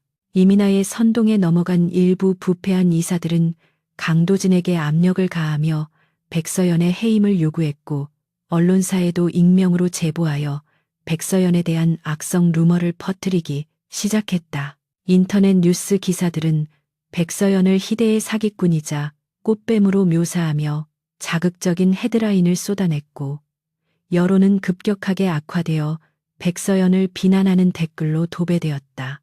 하지만 백서연은 이러한 상황을 예상했다는 듯 전혀 동요하지 않았고 오히려 더 많은 루머가 양산되기를 기다리며 침묵을 지켰다. 강도진은 회사가 시끄러워지고 백서연에 대한 비난 여론이 거세지자 겉으로는 난처한 척 연기했지만 뒤로는 백서연과 함께 이민아의 모든 행보를 주시하고 있었다. 그는 이민아가 접촉한 이사들의 명단과 그들 사이에 오간 뇌물 수수 내역을 은밀하게 확보했고 그들이 자멸의 길로 걸어 들어가는 것을 냉정하게 지켜보았다. 그러던 중 이민아가 대규모 기자회견을 열어 백서연의 비리를 만천하에 폭로하고 자신의 결백을 주장하려 한다는 첩보가 입수되었다. 이것이야말로 백서연과 강도진이 기다리던 결정적인 타이밍이었고 그들은 이 기자회견장을 이민아의 무덤으로 만들 준비를 마쳤다. 강도진은 비서실장에게 지시하여 기자회견 당일 그룹 차원의 보안을 강화하고 모든 언론사가 빠짐없이 참석하도록 조치하라고 명령했다. 한편 기자회견을 며칠 앞두고 열린 자선 파티에서 이민아는 승자의 여유를 부리며 화려한 드레스를 입고 등장해 사람들의 이목을 집중시켰다. 그녀는 마치 자신이 이미 혜성그룹의 안주인이 된 것처럼 행동하며 참석자들과 인사를 나누었고 백서연에 대한 험담을 은근슬쩍 늘어놓으며 자신의 입지를 다지려 했다. 그때 파티장의 문이 열리며 강도진과 백서연이 팔짱을 끼고 등장했는데 두 사람의 모습은 보란듯이 다정하고 위풍당당했다. 백서연은 쏟아지는 비난과 수군거림 속에서도 고개를 꼿꼿이 세우고 강도진의 옆에 섰으며 그녀의 검은색 이브닝 드레스는 그녀의 고혹적인 매력을 더욱 돋보이게 했다. 이민아는 두 사람의 등장에 당황하여 표정이 굳어졌지만 곧바로 가련한 피해자 코스프레를 하며 강도진에게 다가가 인사를 건넸다. 이민아는 강도진의 옷자락을 잡으며 백서연 같은 부도덕한 여자가 혜성그룹의 이미지를 망치고 있다며 그를 걱정하는 척 위선을 떨었다. 그녀의 목소리는 파티장에 있던 사람들의 이목을 끌기에 충분히 컸고 기자들의 플래시가 일제히 터지며 긴장감이 고조되었다. 하지만 강도진은 이민아의 손을 벌레 털어내듯 차갑게 뿌리치며 그녀를 싸늘한 눈빛으로 내려다보았다. 그는 수많은 카메라와 귀빈들이 지켜보는 앞에서 백서연의 허리를 더욱 단단히 감싸 안으며 그녀가 자신의 유일한 약혼녀이자 혜성그룹의 미래를 함께할 파트너임을 분명히 밝혔다. 그의 목소리는 확성기가 없어도 홀 전체를 울릴 만큼 힘이 있었고 그의 선언은 이민아의 얄팍한 이간질을 단숨에 무력화시켰다. 강도진은 여기서 멈추지 않고 기자들을 향해 백서연에 대한 허위 사실을 유포하거나 그녀의 명예를 훼손하는 자들은 지위 고하를 막론하고 법적으로 강력하게 대응할 것이라고 경고했다. 그는 자신의 여자를 건드리는 것은 곧 자신과 혜성그룹 전체에 대한 도전으로 간주하겠다고 으름장을 놓았고 그의 눈빛은 맹수처럼 살기를 띠고 있어 감히 누구도 토를 달 수 없었다. 백서연은 강도진의 옆모습을 바라보며 가슴 깊은 곳에서 뜨거운 감동이 차오르는 것을 느꼈는데 그것은 단순한 보호를 넘어선 존중과 사랑의 증명이었다. 이민아는 공개적인 망신을 당하고 얼굴이 불그락푸르락해져서 뒷걸음질 쳤고 사람들의 비웃음 섞인 시선을 견디지 못하고 파티장을 황급히 빠져나갔다. 파티가 끝나고 돌아오는 차 안에서 강도진은 백서연의 손을 잡고 놓아주지 않았으며 그녀의 손가락 하나하나에 입을 맞추며 애정을 표현했다. 그는 아까의 상황이 힘들지 않았냐고 물으며 그녀를 걱정했지만 백서연은 오히려 이민아의 일그러진 표정을 보니 10년 묵은 체증이 내려가는 것 같았다며 웃어 보였다. 그녀는 강도진에게 오늘 당신의 연기는 정말 완벽했다고 칭찬했고 강도진은 연기가 아니라 진심이었다고 정색하며 대답했다. 두 사람은 서로를 마주보며 웃음을 터뜨렸고 그 웃음 속에는 다가올 결전을 앞둔 동지애와 연인으로서의 깊은 사랑이 녹아 있었다. 그들은 이제 이민아가 준비한 기자회견장이 그녀 자신의 처형대가 될 것임을 알고 있었기에 두려움보다는 기대감으로 가슴이 벅차올랐다. 그날 밤 이민아는 분노와 치욕을 견디지 못하고 술에 취해 자신의 방을 난장판으로 만들며 고함을 질러댔다. 그녀는 강도진이 자신을 그토록 차갑게 대하고 백서연을 감싸고 돈다는 사실을 도저히 받아들일 수 없었다. 그녀의 뒤틀린 집착은 이제 광기로 변해버렸고 그녀는 백서연을 사회적으로 매장시키는 것만으로는 성에 차지 않는다고 생각했다. 그녀는 어둠의 세계에 있는 해결사에게 전화를 걸어 기자회견이 끝난 직후 백서연을 납치하여 영원히 사라지게 만들라는 끔찍한 지시를 내렸다. 그녀는 자신의 몰락이 코앞에 닥친 줄도 모르고 최후의 발악을 준비하고 있었으며 그녀의 악행은 멈출 줄 모르고 끝을 향해 달리고 있었다. 한편 백서연과 강도진은 별장의 서재에서 마지막 점검을 하고 있었는데 그들의 앞에는 이민아의 횡령 증거뿐만 아니라 그녀가 과거에 저지른 온갖 악행들에 대한 자료들이 산더미처럼 쌓여 있었다. 백서연은 이 자료들을 적절한 타이밍에 터뜨려 이민아를 꼼짝 못하게 만들 시나리오를 짰고 강도진은 법무팀과 홍보팀을 총동원하여 그녀의 계획을 완벽하게 지원할 준비를 마쳤다. 그들은 내일 열릴 기자회견이 단순한 해명의 자리가 아니라 악을 심판하고 정의를 구현하는 자리가 될 것임을 확신했다.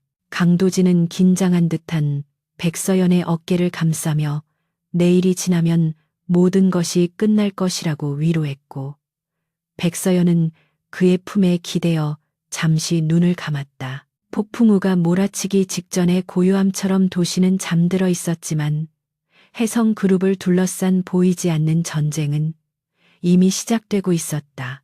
이민아 측의 이사들은 내일 있을 이사회에서 백서연의 해임안을 통과시키기 위해 밤새도록 전화통을 붙잡고 표 단속을 했고, 백서연 측의 사람들은 그들의 움직임을 역이용하기 위해 은밀하게 움직였다. 모든 패는 던져졌고 이제 남은 것은 승패를 확인하는 일뿐이었다.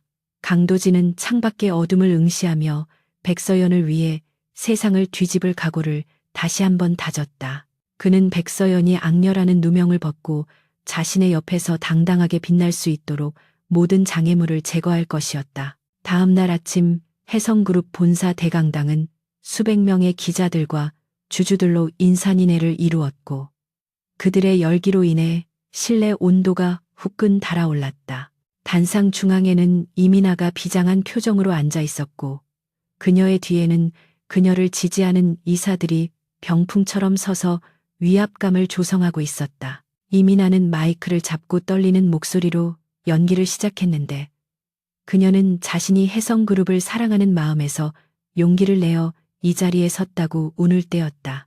그녀는 미리 준비된 조작된 자료들을 화면에 띄우며 백서연이 회사의 공금을 횡령하고 협력업체로부터 뒷돈을 챙겼다고 주장했고, 기자들은 그녀의 말을 받아 적느라 바쁘게 손을 움직였다. 이민아의 거짓 폭로가 절정에 달했을 때 강당의 문이 활짝 열리며 백서연과 강도진이 경호원들의 호의를 받으며 입장했다. 그들의 등장은 마치 영화의 한 장면처럼 극적이었고, 사람들의 시선은 순식간에 단상에서 그들에게로 이동했다. 백서연은 당당한 걸음걸이로 단상을 향해 걸어갔고, 강도진은 그녀의 뒤를 든든하게 지키며 무언의 압박을 가했다. 이민아는 예상치 못한 그들의 난입에 당황하여 말을 더듬었고, 그녀의 눈동자는 불안하게 흔들리기 시작했다. 백서연은 단상 아래에 멈춰서서 이민아를 올려다보며 마이크를 건네달라는 손짓을 했고, 그 태도는 너무나도 여유롭고 오만해 보였다. 기자들은 특종 냄새를 맡고 카메라를 백서연에게 집중시켰고, 장내는 숨막히는 긴장감에 휩싸였다. 백서연은 단상으로 올라가 이민아의 옆에 섰고 마이크를 잡은 채 회장 전체를 둘러보았다. 그녀는 이민아가 제시한 증거들이 모두 조작되었다는 것을 증명할 진짜 원본들을 가지고 왔다고 선언하며 손에 들고 있던 USB를 높이 들어 보였다. 사람들은 웅성거리기 시작했고 이민아의 얼굴은 사색이 되어갔다. 백서연은 프로젝터에 연결된 노트북에 USB를 꽂았고 화면에는 이민아가 예상치 못한 충격적인 영상이 재생되기 시작했다.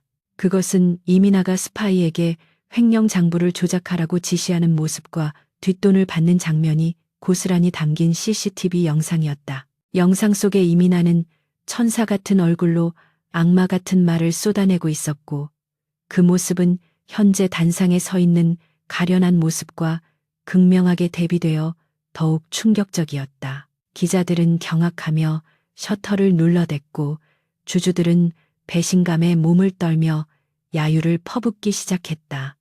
이민아는 비명을 지르며 영상을 끄라고 소리쳤지만 이미 엎질러진 물이었다. 백서연은 차분한 목소리로 영상에 대한 설명을 이어가며 이민아가 어떻게 회사를 좀먹고 자신에게 누명을 씌우려 했는지 조목조목 반박했다. 그녀의 논리는 완벽했고 증거는 명백했기에 이민아는 더 이상 빠져나갈 구멍이 없었다.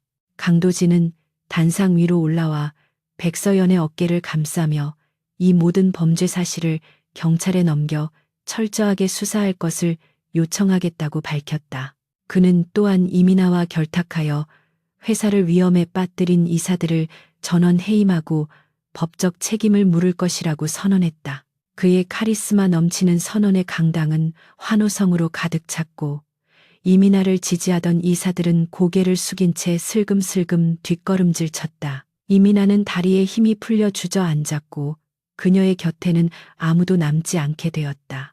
백서연은 승리자의 미소를 지으며 무너져 내린 이민아를 내려다보았고 이것이 바로 악녀가 맞이해야 할 진정한 결말임을 보여주었다. 하지만 이민아의 눈빛은 아직 완전히 꺼지지 않은 채 마지막 발악을 준비하고 있었다. 그녀는 품속에 숨겨두었던 무언가를 꺼내려 손을 꼼지락거렸고 그녀의 입가에는 섬뜩한 미소가 번졌다. 백서연은 본능적으로 위험을 감지하고 강도진을 밀쳐내려 했지만 상황은 눈 깜짝할 사이에 벌어졌다. 최후의 순간까지 긴장의 끈을 놓을 수 없는 이 드라마틱한 전개는 아직 끝나지 않았고 진짜 클라이맥스는 바로 지금부터였다. 이민아의 손이 품속에서 번개처럼 빠르게 움직이는 순간 강도진의 날카로운 눈빛이 그것을 놓치지 않았고 그는 본능적으로 백서연의 앞을 가로막으며 그녀를 보호하려 몸을 쿵쿵가 날렸다. 이민아가 꺼내든 것은 날카로운 칼날이 숨겨진 호신용 펜이었으며 그녀는 이성을 잃고 백서연의 얼굴을 향해 그것을 휘둘렀으나 강도진의 단단한 팔이 그녀의 손목을 허공에서 낚아챘다. 뼈가 부러질 듯한 악력에 이민아는 고통스러운 비명을 지르며 흉기를 바닥에 떨어뜨렸고 그 쨍그랑거리는 금소금은 정적에 휩싸인 대강당을 날카롭게 갈랐다. 강도진은 혐오스러운 벌레를 보듯 이민아를 거칠게 밀쳐냈고 그녀는 바닥에 볼품없이 나뒹굴며 흐트러진 머리카락 사이로 도끼 어린 눈빛을 쏘아보았다. 기자들은 이 충격적인 살인 미수 현장을 놓치지 않고 카메라에 담았으며 플래시 세례는 마치 천둥번개처럼 쉴 새 없이 터져나와 이민아의 추락을 적나라하게 비추었다. 경호원들이 즉시 단상 위로 뛰어 올라와 바닥에 쓰러진 이민아를 제압했고 그녀는 짐승처럼 울부짖으며 발버둥 쳤지만 건장한 남성들의 힘을 당해낼 수는 없었다. 백서연은 강도진의 등 뒤에서 천천히 걸어 나와 난동을 부리는 이민아를 차가운 시선으로 내려다보았는데 그 눈빛에는 동정심이라고는 찾아볼 수 없는 서늘한 경멸만이 담겨 있었다.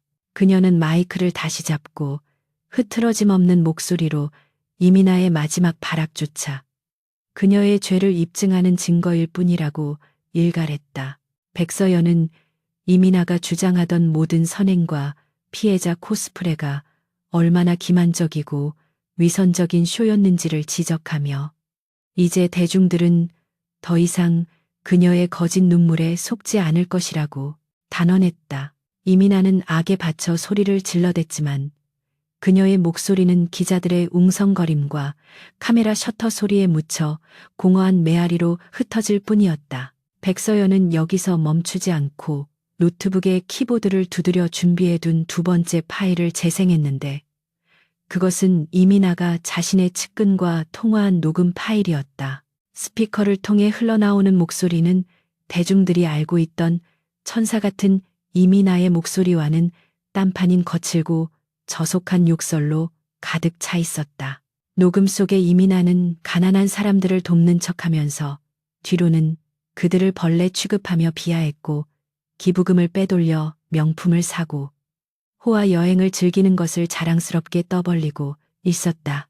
심지어 그녀는 강도진을 돈줄로만 취급하며 그를 조종해 해성 그룹을 집어삼킨 뒤 헌신짝처럼 버리겠다는 섬뜩한 계획까지 서슴없이 말하고 있었다. 장내에 있던 모든 사람들은 꿀먹은 벙어리가 된 채 경악을 금치 못했고 그동안 이민아를 지지했던 팬들과 주주들은 배신감에 몸을 떨며 야유를 퍼붓기 시작했다. 자신의 추악한 민낯이 육성으로 공개되자 이민아는 귀를 막고 괴성을 지르며 현실을 부정하려 했으나 스피커의 볼륨은 더욱 커져만 갔다.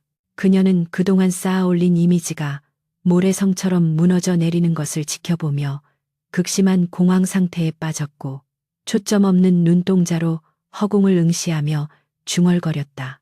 백서연은 그런 이민아에게 다가가 이제 연극은 끝났으니 무대에서 내려올 시간이라고 차갑게 속삭였다. 이민아는 백서연을 노려보며 네가 내 인생을 망쳤다고 악을 썼지만 백서연은 눈 하나 깜짝하지 않고 네 인생을 망친 건 바로 너 자신의 탐욕과 오만이라고 응수했다. 백서연의 말은 비수처럼 날카롭게 이민아의 가슴을 찔렀고 그녀는 더 이상 반박할 말을 찾지 못한 채 털썩 주저앉아 오열했다.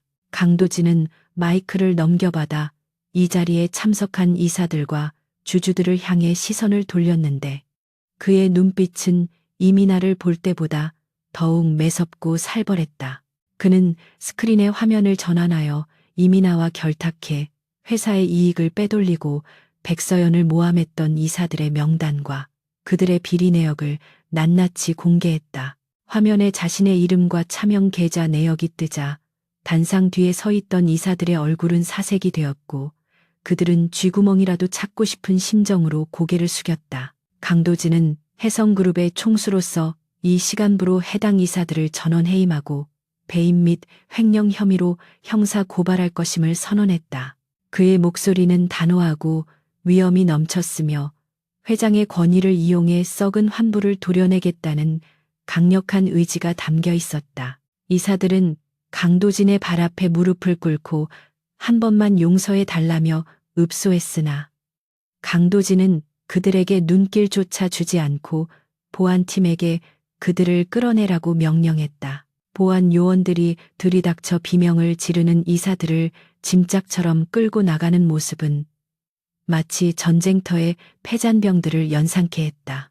강도진은 이 소란스러운 광경을 뒤로하고 백서연의 어깨를 감싸며 그녀를 안심시켰고 백서연은 강도진의 단호한 결단력에 깊은 신뢰를 느꼈다. 그녀는 강도진이 단순히 자신을 사랑해서가 아니라 기업가로서의 올바른 신념을 가지고 있기에 이런 결정을 내렸음을 알았고 그것이 그를 더욱 매력적으로 보이게 만들었다.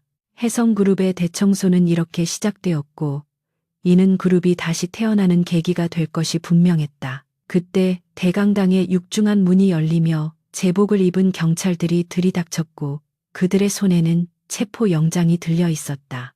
수사팀장은 단상으로 올라와 미란다 원칙을 고지하며 이민아의 손목에 차가운 수갑을 채웠고 철커덕거리는 금소금은 그녀의 파멸을 알리는 종소리와 같았다. 이민아는 경찰들에게 끌려가지 않으려 발버둥치며 강도진을 향해 살려달라고 애원했지만 강도진은 그녀를 싸늘하게 외면했다. 그녀는 마지막 수단으로 자신이 소설 속의 여주인공이라는 망상에 사로잡혀 헛소리를 늘어놓기 시작했다. 그녀는 자신이 주인공이고 백서연이 악녀라며 이 상황은 잘못되었다고 소리쳤지만 그 모습은 사람들에게 그저 미치광이의 발악으로 보일 뿐이었다. 백서연은 끌려가는 이민아에게 다가가 마지막 인사를 건넸는데 그녀의 목소리는 낮지만 묵직한 울림이 있었다. 그녀는 주인공은 정해진 운명을 따르는 자가 아니라 자신의 운명을 스스로 개척하는 자라고 말하며 이민아가 그토록 집착했던 소설 속 역할 놀이가 얼마나 부질없는 짓이었는지를 일깨워 주었다. 이민아는 백서연의 말에 충격을 받은 듯 멍한 표정을 지었지만 곧 경찰들에 의해 거칠게 끌려나갔고 대강당 밖으로 사라지는 그녀의 비명소리는 점차 희미해졌다. 백서연은 그녀가 사라진 문을 잠시 응시하다가 긴 한숨을 내쉬며 마음속에 무거운 짐을 내려놓았다. 이제 진짜 악녀는 사라졌고 백서연이라는 이름은 더 이상 오명의 상징이 아니었다. 모든 상황이 정리되자 강도진은 다시 마이크를 잡고 기자들에게 정중하지만 단호하게 마무리 발언을 했다. 그는 오늘 밝혀진 진실을 통해 해성그룹이 더욱 투명하고 건강한 기업으로 거듭날 것임을 약속하며 백서연이 그룹의 정상화를 위해 중요한 역할을 맡게 될 것이라고 공식화했다. 기자들은 앞다투어 질문을 쏟아냈지만 강도진은 더 이상의 질의응답은 없다며 손을 들어 제지했다. 그는 백서연의 손을 잡고 수많은 인파를 해치며 당당하게 퇴장했고 경호원들이 그들의 길을 열어주었다. 카메라 플래시는 그들의 뒷모습을 비추며 새로운 권력의 탄생을 알렸고 두 사람은 마치 개선장군처럼 위풍당당하게 회견장을 빠져나갔다. 엘리베이터에 탑승하여 문이 닫히고 외부와의 소음이 차단되자 팽팽했던 긴장의 끈이 풀리며 백서연은 다리에 힘이 풀려 휘청거렸다. 강도진은 그런 그녀를 재빨리 부축하여 품에 안았고 그녀의 등을 부드럽게 쓰다듬으며 고생 많았다고 다정하게 속삭였다. 백서연은 강도진의 가슴에 얼굴을 묻고 참았던 숨을 몰아쉬며 정말 끝난 것이 맞냐고 물었고 강도진은 확신에 찬 목소리로 그렇다고 대답했다. 좁은 공간 안에는 두 사람의 심장 소리만이 크게 울려 퍼졌고 그들은 서로의 체온을 통해 살아있음을 생생하게 느꼈다. 백서연은 고개를 들어 강도진을 바라보았고 그의 눈가에 맺힌 안도감과 애정을 확인하며 비로소 미소를 지을 수 있었다. 강도진은 백서연의 이마에 입을 맞추며 이제부터는 누구의 방해도 받지 않고 오직 우리 둘만의 시간을 가질 수 있다고 말했다. 그는 백서연에게 혜성그룹의 공동 경영자 자리를 제안하며 그녀의 능력을 마음껏 펼칠 수 있는 무대를 만들어주겠다고 약속했다. 백서연은 그의 제안이 단순한 선물이 아니라 자신의 능력을 인정한 결과임을 알기에 기꺼이 받아들이겠다고 답했다. 그녀는 전생의 한지윤으로서의 능력과 현생의 백서연으로서의 지위를 모두 갖춘 완벽한 여성으로 거듭났고 강도진은 그런 그녀의 든든한 조력자이자 동반자가 되어줄 것이었다. 엘리베이터가 최상층에 도착하며 띵하는 소리가 울렸고 문이 열리자 밝은 햇살이 그들을 맞이했다. 집무실로 돌아온 두 사람은 창밖으로 펼쳐진 서울의 전경을 내려다보며 승리의 기쁨을 만끽했다. 도시는 여느 때와 다름없이 바쁘게 돌아가고 있었지만 그들이 바라보는 세상은 어제와는 확연히 달라져 있었다.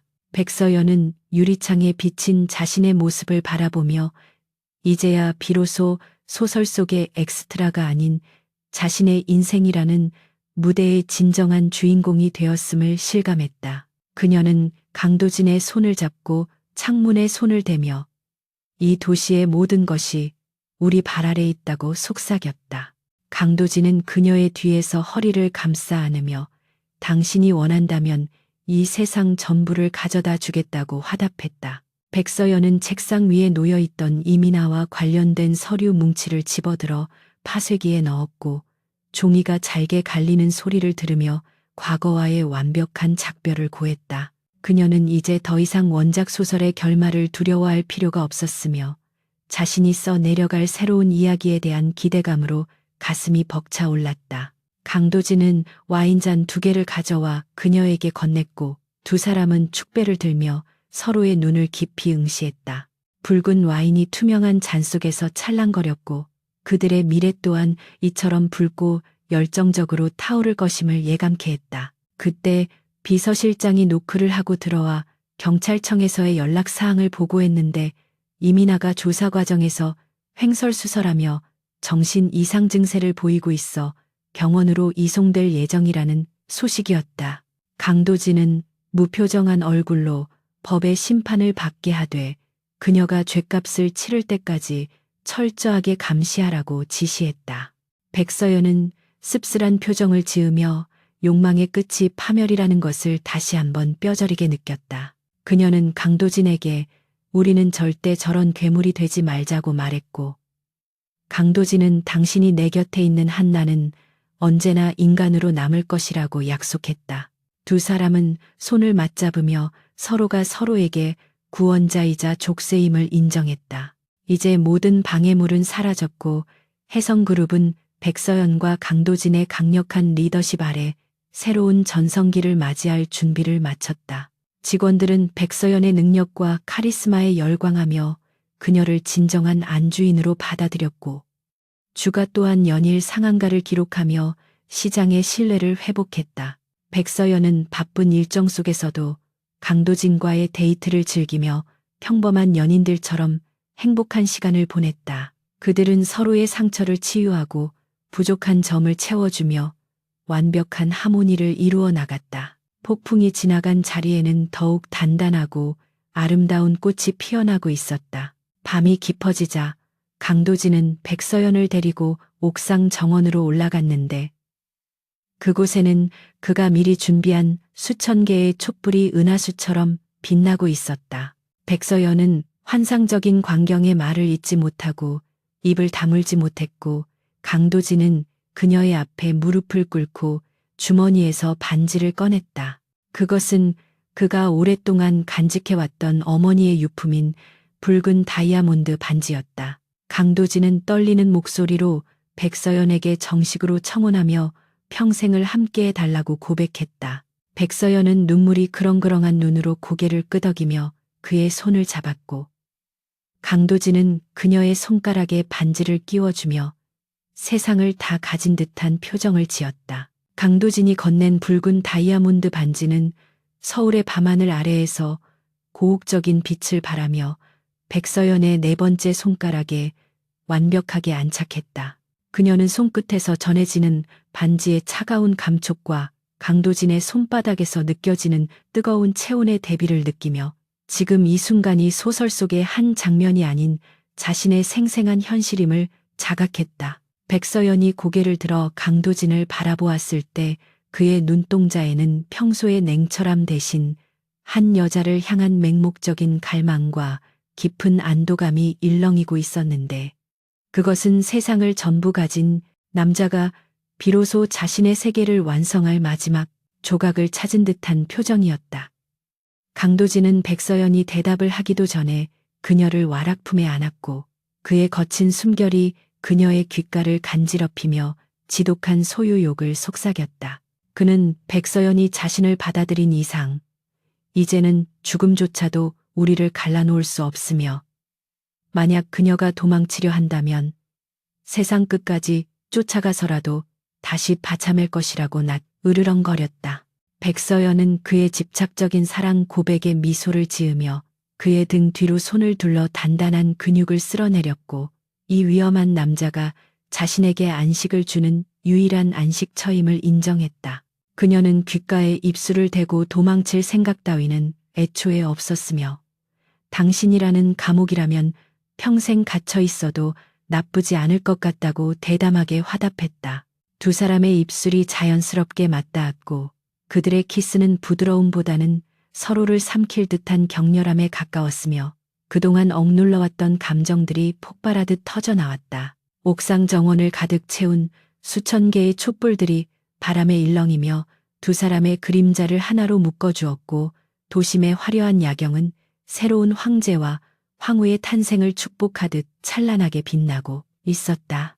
그날 밤 이후 혜성그룹과 재계는 두 사람의 결혼 발표로 발칵 뒤집혔는데 세기의 커플이라 불리는 그들의 결합은 단순한 남녀의 만남을 넘어 거대한 자본과 권력의 통합을 의미했다.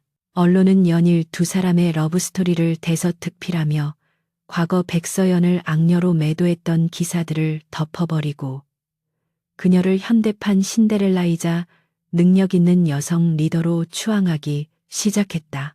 결혼식 준비는 강도진의 진두지휘 아래 일사천리로 진행되었는데 그는 백서연에게 세상에서 가장 화려하고 완벽한 결혼식을 선물하겠다고 공언하며 모든 세부 사항을 직접 챙기는 꼼꼼함을 보였다.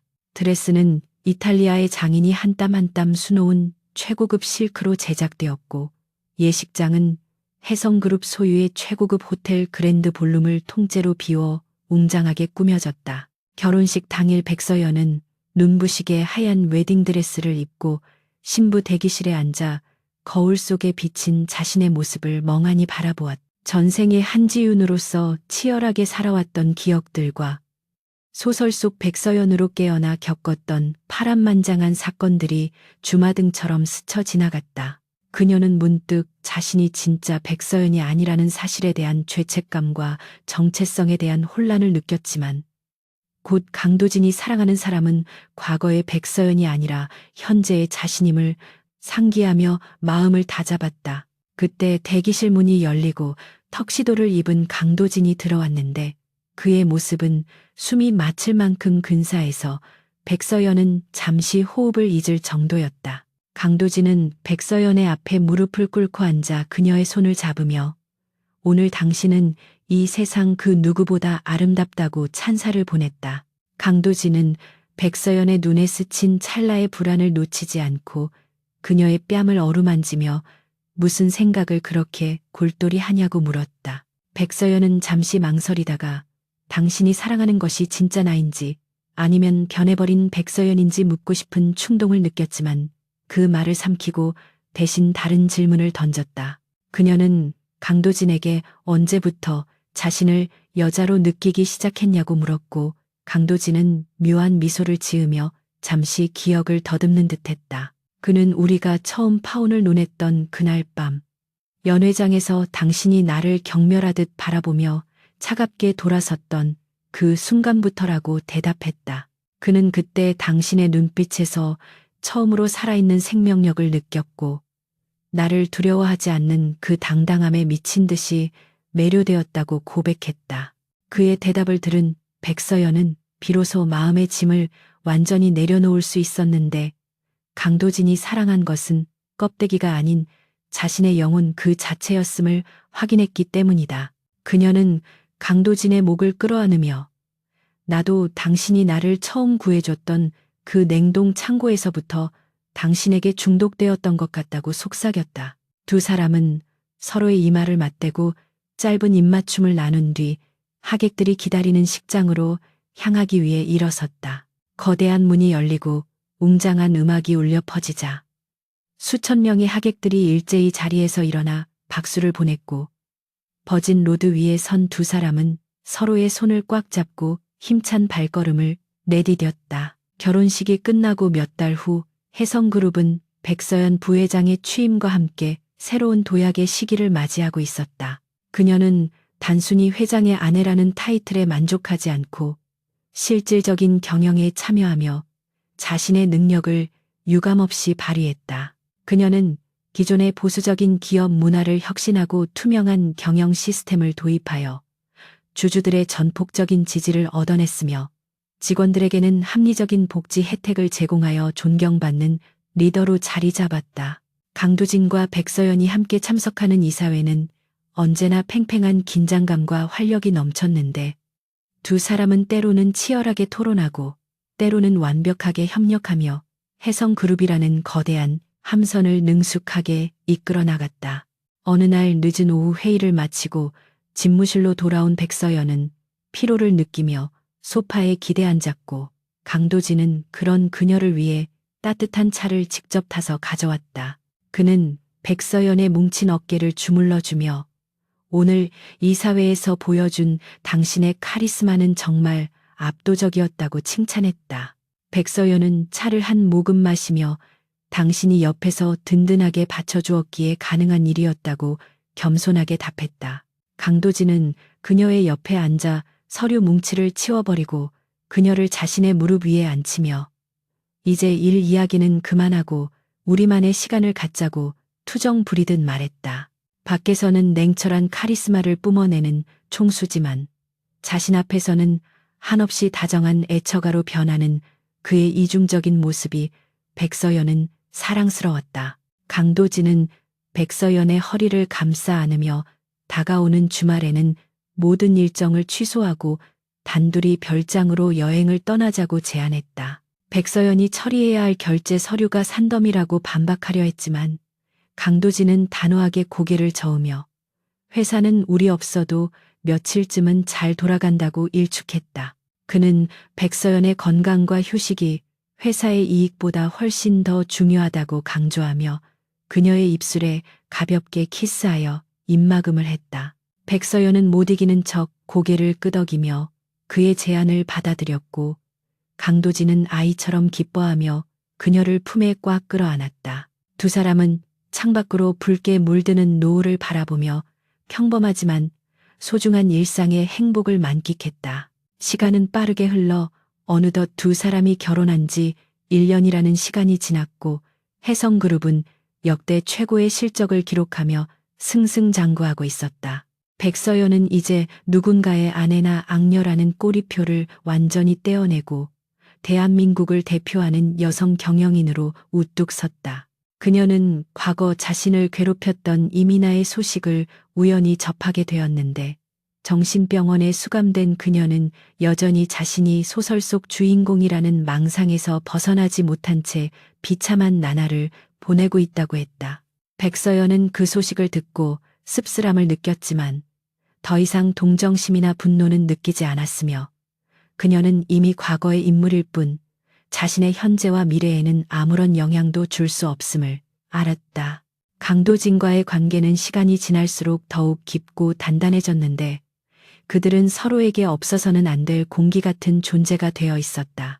강도진은 여전히 백서연을 처음 만난 날처럼 뜨겁게 사랑했고 그녀가 조금이라도 시야에서 사라지면 불안해하는 귀여운 집착을 보였다. 백서연 또한 그런 강도진을 깊이 사랑하며 그의 상처를 보듬어주고 그의 곁을 지키는 든든한 나무가 되어주었다. 두 사람은 서로를 변화시켰고 그 변화를 통해 각자 더 나은 인간으로 성장할 수 있었으며 이것이야말로 진정한 사랑의 힘임을 깨달았다. 어느 맑은 주말 오후 강도진과 백서연은 그들의 첫 만남 장소였던 호텔 연회장에서 열린 자선 행사에 참석했다. 1년 전 그곳에서 파혼을 선언하며 냉랭하게 대치했던 두 사람은 이제 세상에서 가장 행복한 부부가 되어 서로의 손을 꼭 잡고 입장했다. 사람들은 그들을 향해 선망의 눈빛을 보냈고 두 사람은 여유로운 미소로 화답하며 행사장 중앙으로 걸어갔다. 백서연은 문득 과거의 기억이 떠올라 강도진을 올려다보며 만약 그때 내가 파혼하자고 하지 않았다면 우리는 어떻게 되었을까 하고 물었다. 강도진은 잠시 생각에 잠기는 듯 하더니 고개를 저으며 어떤 식으로든 나는 당신을 찾아내서 내 여자로 만들었을 것이라고 단호하게 대답했다. 강도진은 백서연의 허리를 감싸며 우리의 만남은 우연이 아니라 필연이었다고 덧붙였고 백서연은 그의 말에 깊이 공감했다. 그녀가 이 세계로 떨어진 것도 그가 그녀에게 반한 것도 모두 거스를 수 없는 운명의 장난이자 축복이었다. 백서연은 강도진의 어깨에 머리를 기대며 이 소설의 결말이 해피엔딩으로 끝나서 다행이라고 중얼거렸다. 강도진은 그녀의 말을 듣고 웃음을 터뜨리며 우리의 이야기는 아직 끝나지 않았고 매일매일이 새로운 시작이라고 정정해 주었다. 그는 백서연의 턱을 들어 올려 깊은 눈빛으로 그녀를 응시하며 당신과 함께하는 모든 순간이 나에게는 클라이맥스라고 고백했다. 행사가 끝나고 집으로 돌아가는 차 안에서 백서연은 창밖의 풍경을 바라보며 자신이 걸어온 길을 되돌아보았다. 낯선 세계에 떨어져 죽음의 위기를 겪고 악녀라는 누명을 썼지만 그녀는 포기하지 않고 자신의 운명을 스스로 개척해냈다. 그리고 그 과정에서 세상 무엇과도 바꿀 수 없는 소중한 사람을 만났고 진정한 사랑의 의미를 깨달았다. 그녀는 이제 더 이상 소설 속의 등장인물이 아니라 주체적인 삶을 살아가는 한 인간으로서 당당하게 서 있었다. 백서연은 옆자리에 앉은 강도진의 손을 잡고 깍지를 끼며 앞으로 펼쳐질 미래가 어떤 모습이든 그와 함께라면 두렵지 않다고 생각했다. 집에 도착한 두 사람은 침실 발코니에 나와 밤하늘의 별을 올려다보았고 시원한 밤바람이 그들의 얼굴을 스치고 지나갔다. 강도진은 백서연을 뒤에서 안으며 귓가에 사랑한다고 속삭였고 백서연은 뒤를 돌아 그의 목을 끌어안으며 나도 사랑한다고 화답했다. 두 사람은 서로의 눈 속에 비친 별을 바라보며 영원한 사랑을 맹세했고 그들의 그림자는 달빛 아래 하나로 겹쳐졌다. 소설 속 악녀로 떨어졌던 그녀는 이제 악녀가 아닌 여왕이 되어 자신의 왕국과 왕을 완벽하게 지배하게 되었다. 강도진은 그녀를 안아들고 침실 안으로 들어갔고 문이 닫히며 두 사람만의 은밀하고 행복한 밤이 시작되었다. 책상 위에 놓인 펼쳐진 소설책의 마지막 페이지는 바람에 넘겨져 덮였고 표지에는 악녀의 화려한 역전극이라는 새로운 제목이 금박으로 빛나고 있었다. 그들의 이야기는 책 속에서 멈추지 않고 현실이라는 무대 위에서 영원히 계속될 것이며 그 끝은 언제나 행복일 것이다. 백서연은 강도진의 품에서 잠이 들며 내일 아침 눈을 떴을 때도 변함없이 그의 곁에 있을 것이라는 확신의 미소를 지었다. 이것으로 그녀의 길고도 짧았던 소설 속 모험은 완벽한 마침표를 찍었다.